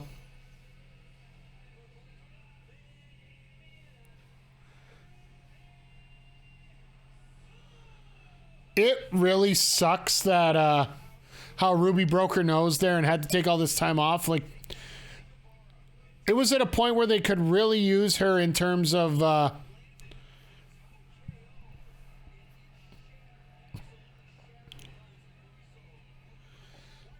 feuds going into the fall here. Because they were part of that AAA Mixed Tag Team Championship match, I do believe.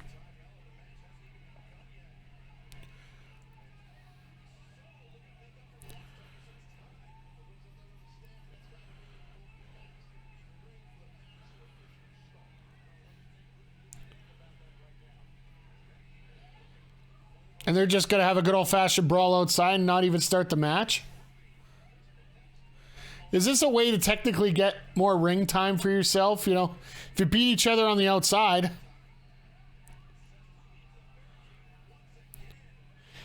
It almost feel like yeah.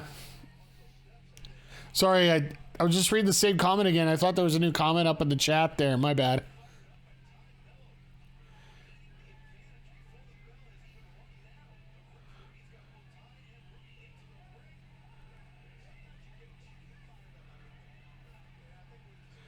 Gotta wait till Ruby gets to her feet and is ready to go. Rimsberg pushing Soho down.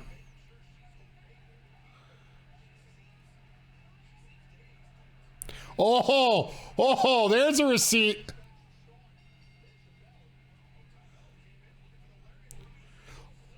Already with the... All right.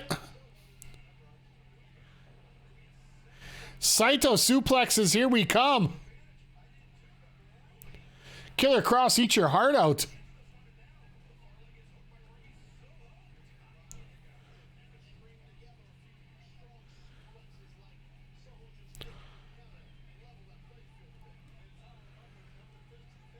But yeah, like Ruby might be one of those people that might be a bit of a centerpiece here moving forward. But it's going to be interesting to see, like, I think the real centerpiece is actually going to be coming back January 11th. If you guys haven't heard, or if you weren't around last week, Britt Baker and Jamie Hayter are going to be teaming up to take on Saraya and a partner of her choosing. So, instantly the rumors put together are heading for Sasha Banks, who is going to be appearing at the New Japan Wrestle Kingdom show January 4th. So it either could... there is a possibility it could be her. If Tony's willing to pay the money for her to show up, great. But from what I heard, she's making more money for New Japan than Jericho did for his appearance there, which absolutely blows my mind. But the thing is, for her first appearance after being off TV for this long, well, off WWE TV, not, you know, every other social media network and everything. Maybe she'll be bringing some of her new makeup that she just announced today that she'll be, she's releasing soon. She was on an Instagram fundraiser with Bailey earlier today, so. Yeah, I was getting to alternate choices here too, Adam. Here, I'll get to your thought in just a second here. It very well could be I think Sasha might be the second pick right now. And I think Zodiac just answered my question here early. What about Tessa Blanchard if it isn't Sasha? Tessa Blanchard, in many ways, is going to be the CM Punk of the women's division if she shows up. There's, you know, when, sort of like when we were talking about CM Punk here, when you have so many things going on with him, like so many people complaining about what he does, like there's a lot of fans, don't get me wrong, Tessa's a hell of an athlete. But same thing with Punk. Punk's a hell of an athlete. But if it walks like a duck, quacks like a duck, and marches around like a duck, it's a duck. And there's been way too many complaints, way too many times when it comes to Blanchard. AJ Lee, after everything, if Brawl Out didn't happen, I would say that it would actually be a betting choice. Because those two actually work together really well. And trust me, I will absolutely explode if that's the case. But the fact that she's, I believe she's a senior VP with Women of Wrestling, WOW. It's Jeannie Buss's promotion out of LA. I don't know if she's going to give that up to come to AEW. It is in LA though, so... My personal prediction, and this is going to be a real big... I honestly think this is going to be a downer for the whole thing.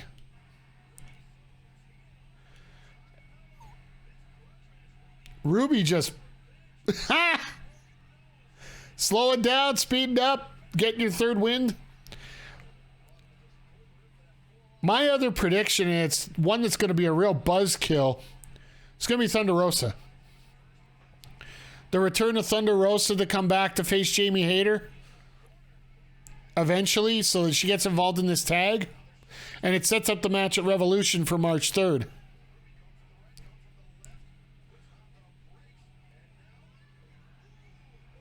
Or a little bit of stank on that into the buckle there. Normally she just releases it after, but no, that would do more harm than good. Exactly. I understand that completely.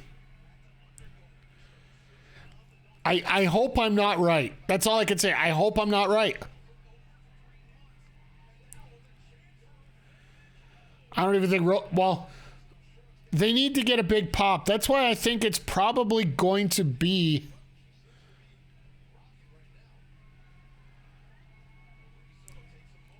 Well, here's your other prediction, or other pick you could go with. Why not Saraya Knight? Saraya Knight as in mother and daughter. Saraya's still fighting hardcore matches in England from what I've heard. To me that would be another one that would be very interesting to see. But I just see so many stories with the Sasha storyline here when it comes to who to pick. Like the person that quote unquote injured her comes back to help her in her first match back. Yeah, it'd be a cool match, but I think we got the Daniel Bryan problem here. And if you guys aren't familiar, I'm sure a lot of you watch wrestling back around WrestleMania 30. When Daniel Bryan did not come out for the Royal Rumble, nice Gotch pile driver.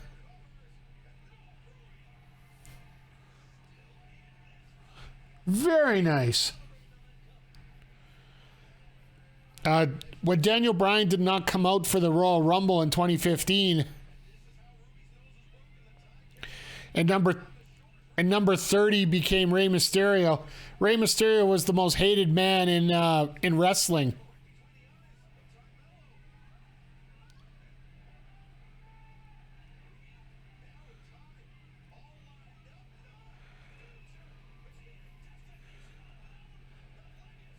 Destination Unknown for the victory. I see you guys are ultimately confident here. Now, I want you guys to, as we move into this main event scene here. Oh.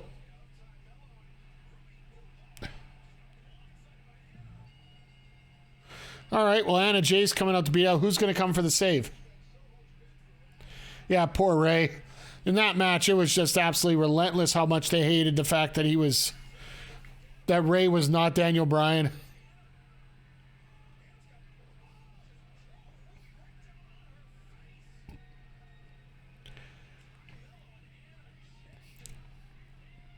Well, it looks like they both broke their nose.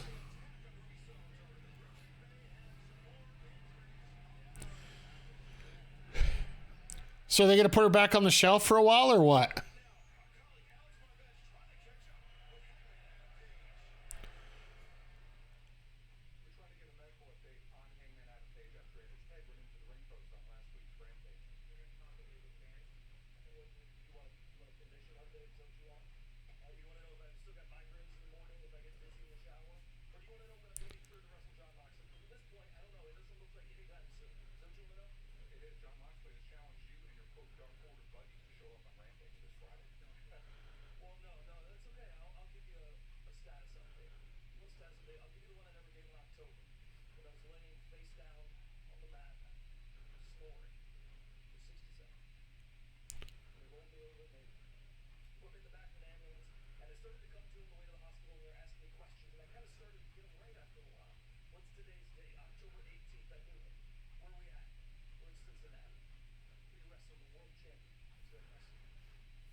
Wow.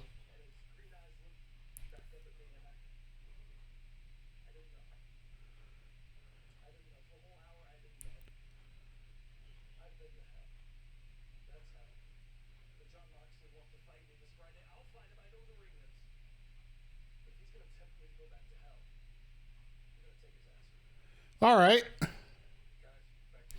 Are we getting Page versus Moxley on Friday? Well, no. That's right. We got Guevara and Moxley on Friday. So they're gonna end up setting that match up for Revolution.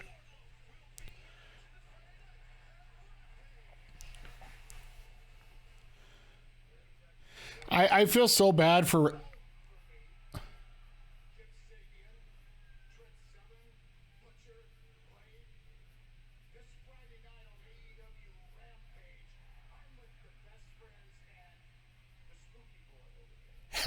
The spooky boy over there.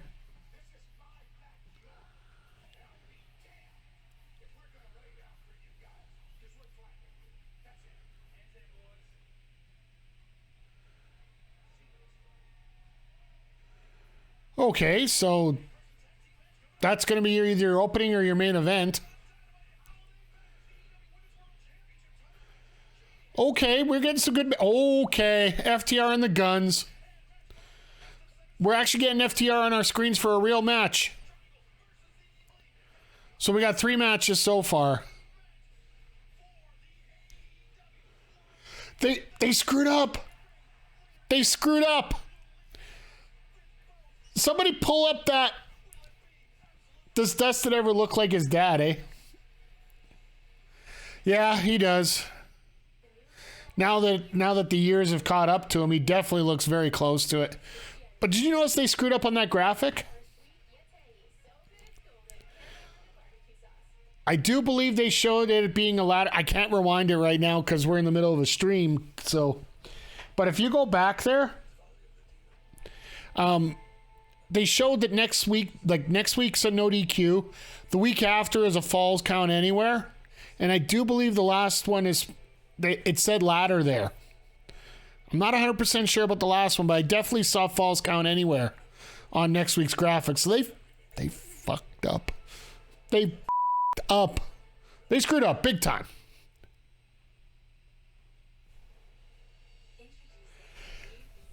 So yeah, we got about 20 minutes left in the show here. Just so you guys, let me get into my post spiel here because we got a little bit of advertising sale here.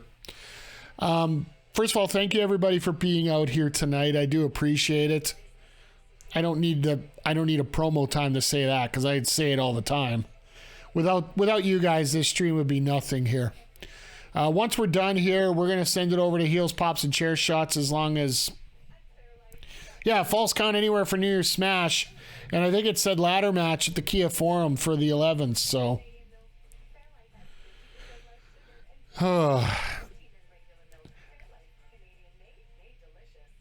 Escalata de la Muerte, yeah. So the death ceiling. Or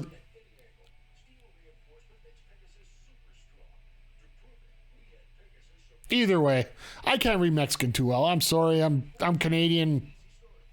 Yeah. If you guys have a chance tomorrow, stop by.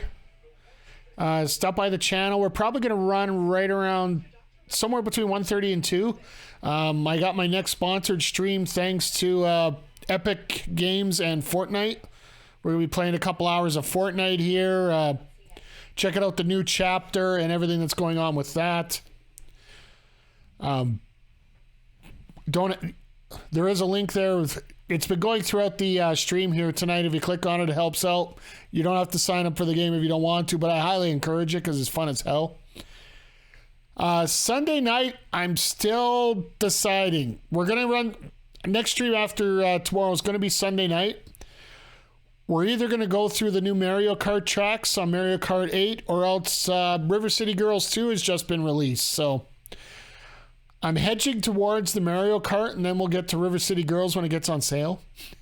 Because River City Girls releases tomorrow on... saw it at least on the Switch. I don't know about the other systems here. I'm sure it's going to be on everything.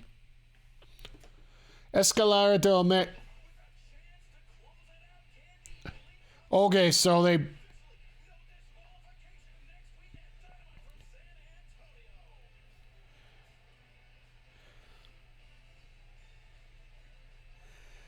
I love how they got the NBA on NBC music going for showing the trios graphic there.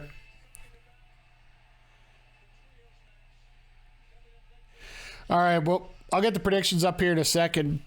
And the other thing I want to let you guys know about, next Monday, we're going to get back to High on Life. If you guys want to check out what High on Life looks like, check out the VOD from yesterday. It's going to be going up on our YouTube channel next Monday. Are they building a second Super Mario World in the U.S. and Florida? Interesting enough, if you are a Patreon member to member the game, you're going to hear all about it tomorrow on Game Patch. If you watch live or pick it up on Friday on the podcast. Shout out to Adam Blank on that one. There has been an announcement that this February there is going to be opening up a new Super Mario World at Universal Studios. Makes me actually get a reason to want to pick up my passport. So let's see here. So just so you guys know, chat, I am throwing a little wrinkle into this one.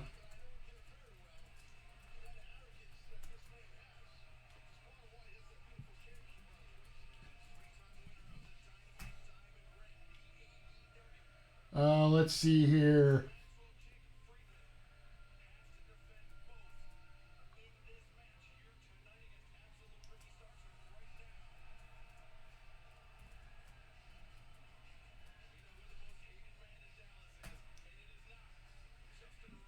There's going to be 5 different options here.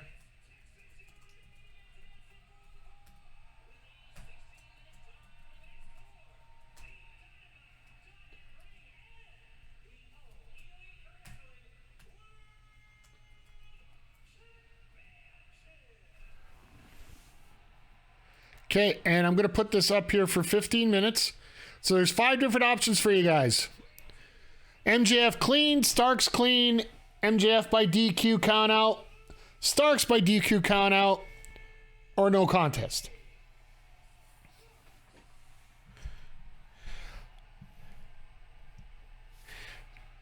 And so, for those that don't know, Ricky Starks may be from Baton Rouge, Louisiana. However, he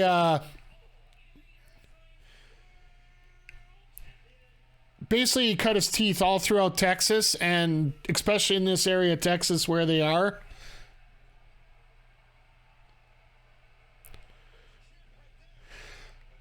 So this is going to be interesting. This is the first opportunity for MJF to main event a Dynamite, a pay-per-view on his own, like as the league guy.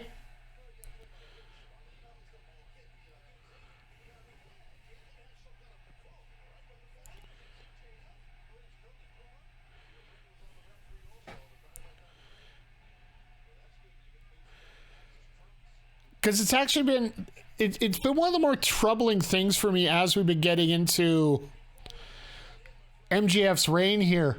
You don't see MJF at the closing moment of the show. You know, you want to have your champion as your main event spot, right? Because he's supposed to be that top guy. He's supposed to be the reason everybody's here to see you. But all these promos have been in the middle of the show in a filler spot. And I'll say it before and I'll say it again. MJF's promos, the low-hanging fruit, I do love 75% of his promos. Then he goes 25% that are just bleh. And it's usually when he has to keep it going.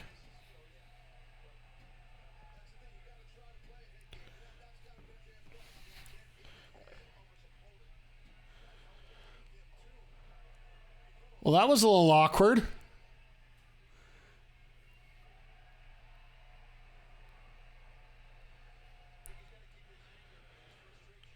But for people that don't know, like, we can expect a very strong match between these two because they've worked with each other throughout the indies coming up. Like,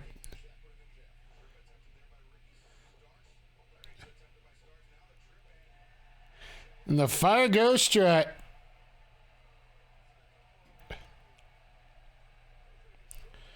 You know that the first 5 or 6 minutes of this match are going to be rather slow.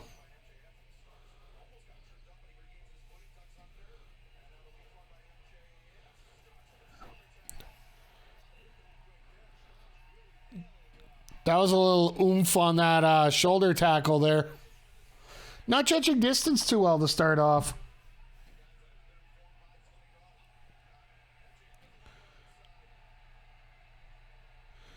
The guy offered him a popcorn, and what does he do? Grabs it and snaps it away. Jeez, how sad is that? That is rough. That is horrible.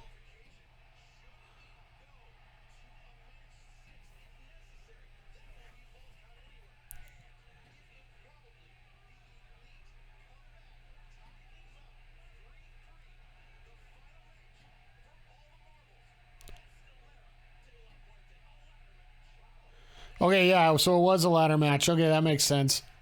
Sorry, I was just listening to Excalibur explain the... You know a heavyweight title match is going slow when you're starting to break down a card of another show or another set of matches.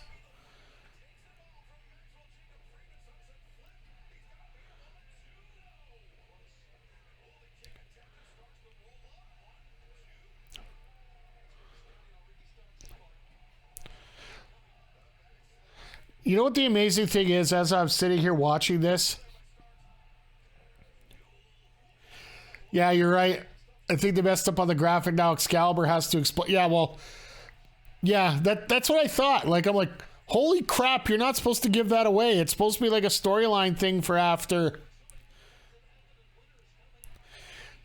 I know I've had that happen before where I put the wrong graphic up when I'm... They've actually had a couple mistakes on that tonight. Because we had that, and we also had the Action Andretti one where they put up Jericho's Titantron or the lower third instead of Andretti's there. So forever, when we see the debut match of Action Andretti, he's going to be known as Chris Jericho.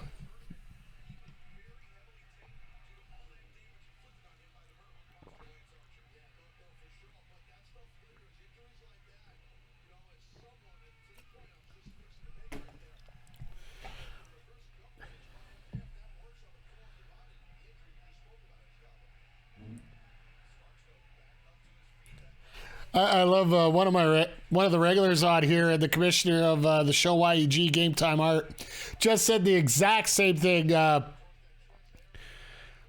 Same thing I did here on about them talking about the best of 7 rather than talking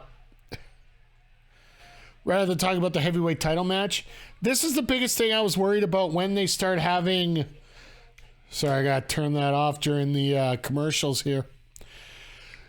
Biggest thing I'm worried about when it comes to MJF right now, when it comes to who he's facing, if he's facing somebody like Starks, these are quote-unquote AEW guys. How many people are going to care?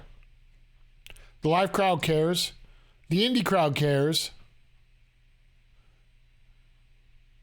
Can you get that common fan to care that doesn't know, who thinks wrestling is only WWE? Or are we going to get a Sergeant Slaughter pre-WrestleMania 7 title reign out of MJF here, where he's the champion, he throws out the long promos, but nobody really gives two craps?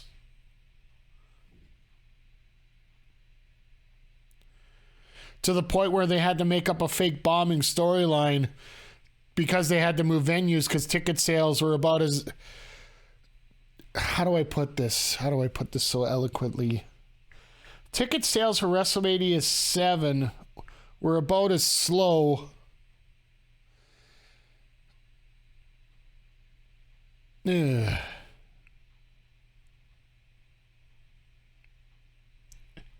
I'll come back to that one. Yeah, Adam, you're right here. Such a tough spot. Use WWE guys. Every guy gets have for it. Use their guys, and people most though don't. Basically, this is a point where you basically have to kick them into the pool and see if they'll swim.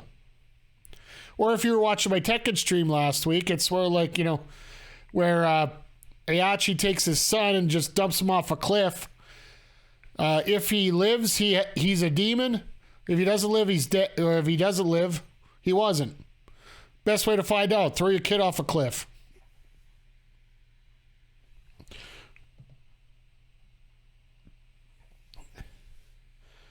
If you haven't watched the Tekken movies, if you don't know the Tekken lore, it is really screwed up at times here.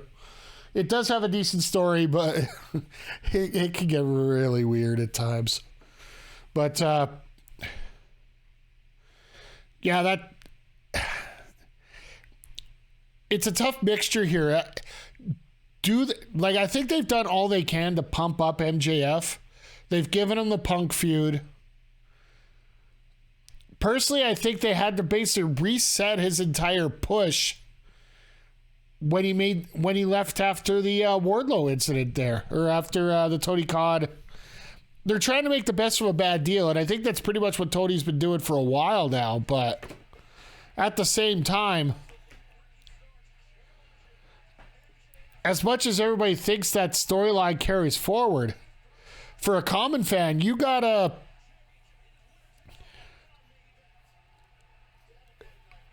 Or sorry, not common fan, a casual fan. I think that's the proper way they use it. In hockey, we call them the tier 3 fans. Or Kevin Lowe does, but that's a whole different ball of wax altogether. For those fans, they don't care what the storyline is of he's been gone for 8 months.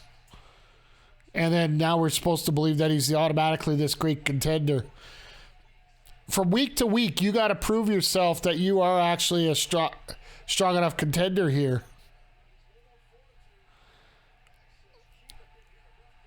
And you got to get to the point where people are going to care about you.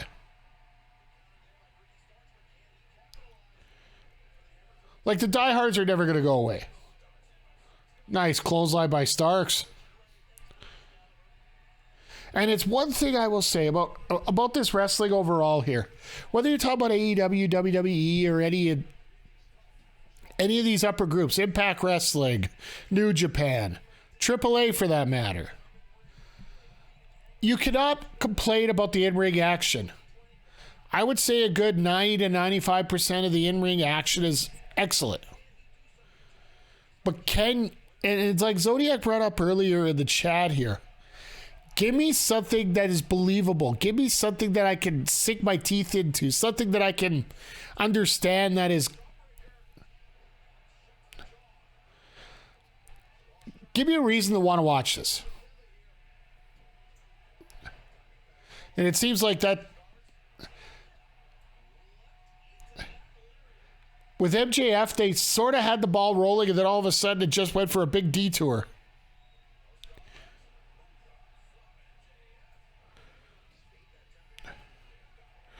Nice little downward spiral there. I don't know if that was downward spiral or a DDT, but either way.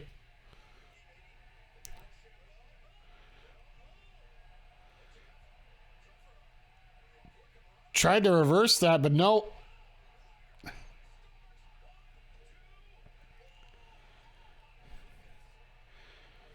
All the great ones know how to kick out at 2.5.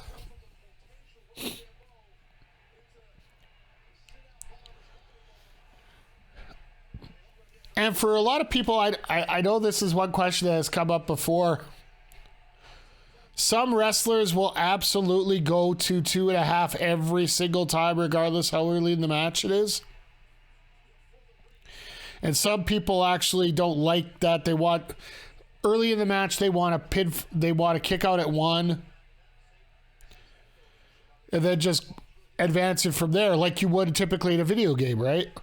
You kick out the sooner that you're available and whatnot.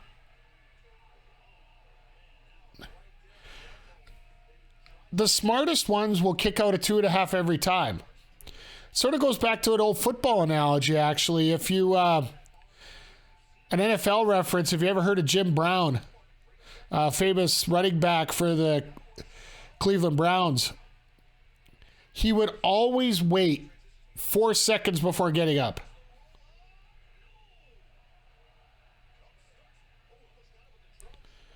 And the reason he would wait is simply because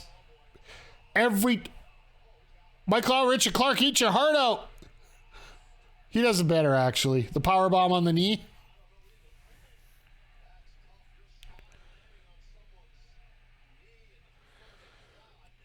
But he would always wait 4 seconds before getting up. Every time. So everybody would wonder, is he injured? Is he not? It's always the same timing. So whether you are feeling hurt or you're not, your opponent just doesn't know. You go back in the huddle, go into another running play, stay down for the 4 or 5 seconds, come back up. He could be perfectly fine. He just didn't want to get up because... it would show everybody that he was that he was as fresh as a daisy, and then when he was actually injured, they could pick on it, they could feed off it, right? So, we're getting closer. We only got about 5 minutes left here.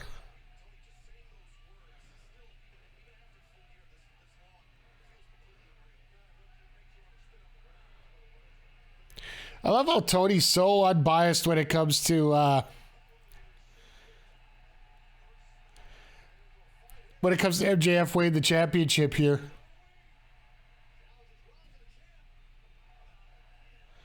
Nice. Gonna fake one spot and then get one other with a face ring there. Oh, boot to the face.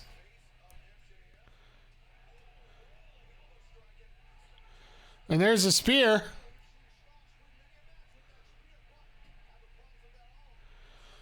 Played up the arm. It's not taped up, so of course it's going to be an extra point here in the matchup, right? For the last, I think, 4 or 5 weeks, he's had it taped up with K-tape. Or kinetic tape, as they would say.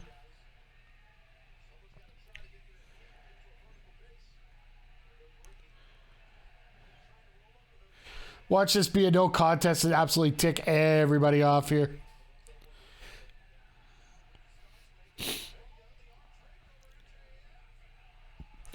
Oh, look at that. Look at that. See, this is what I was talking about. MJF last till 2. Lying dead. Wait, playing possum. Got that arm draped over. Now we got the salt of the earth in there.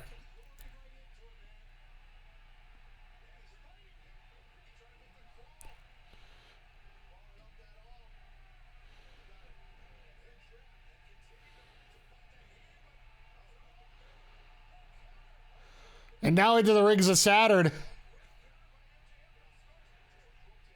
Ricky, just reach it. We all know you want to.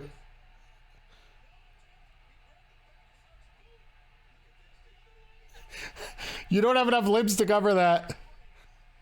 They did mention they have approval to go over time a little bit. Okay, sorry.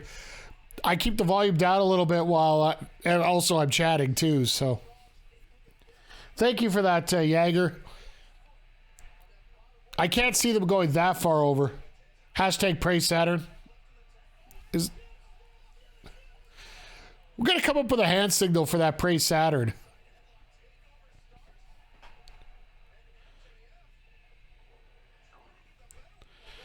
I know that all hail Saturnians. Yep, that's in there too.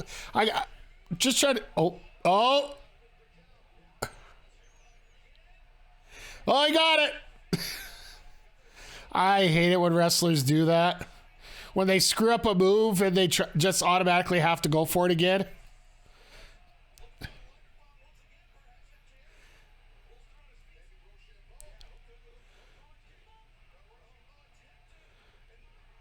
Oh, and here comes the dirty part. There it is.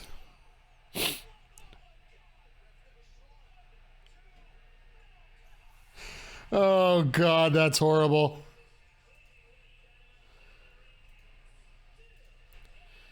Nothing wins you a match like a swift kick to the balls.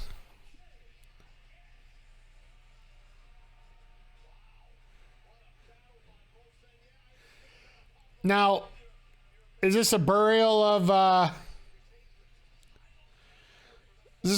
Starks? I don't think it overly impresses.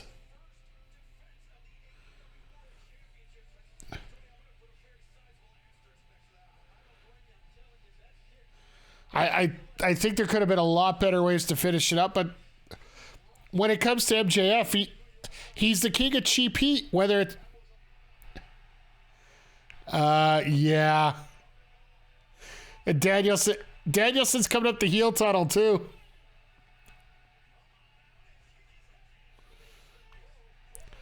That look on Danielson.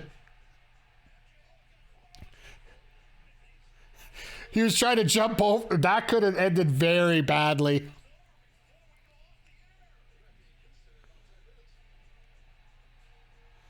That could have ended very badly. I will say this. And Adam, I know you were talking about this earlier. Use the WWE guy. They got that point there. This might be the one guy. All right, Darth Mick, you have a good night. Take care.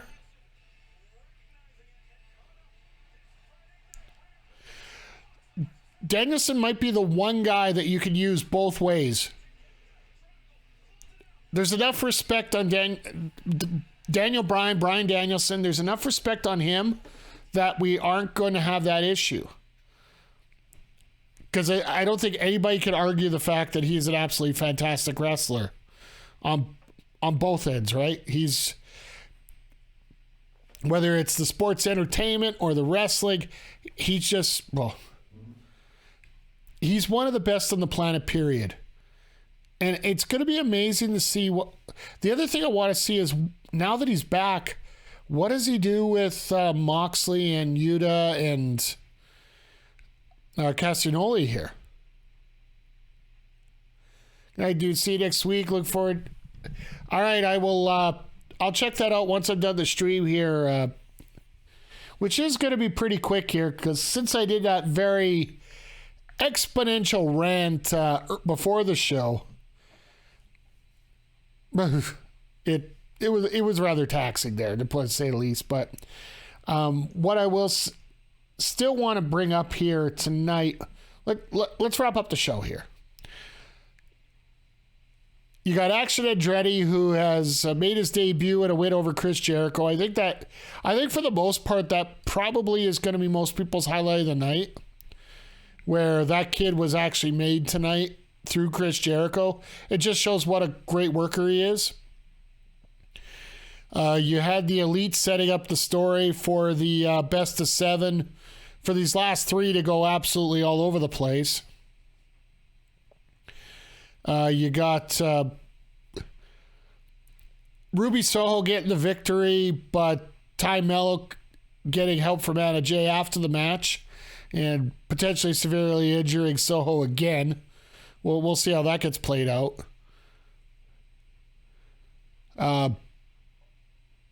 Brian Cage, Jungle Boy, we're getting that feud set up. We got the tag now, or the union with Jungle Boy, Jack Perry, and Hook.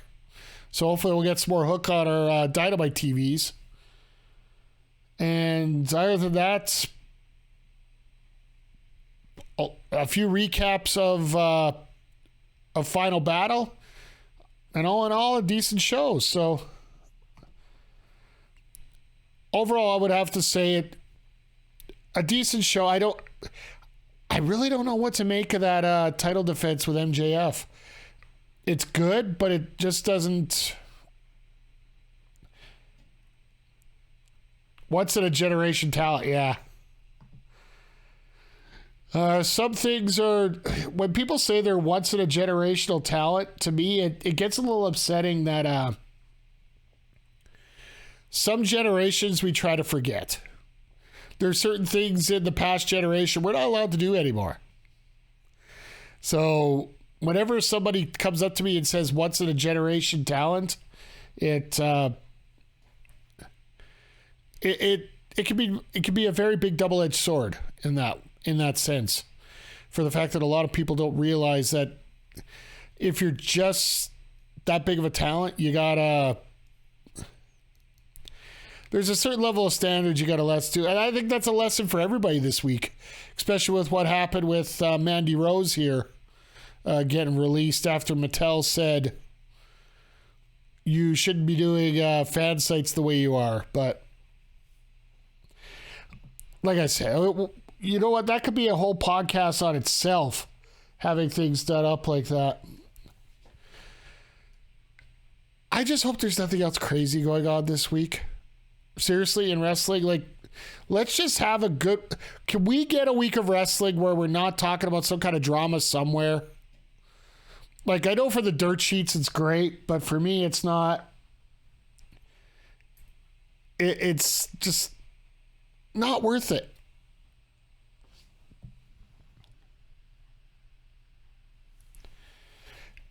And yeah, like, never in wrestling, yeah.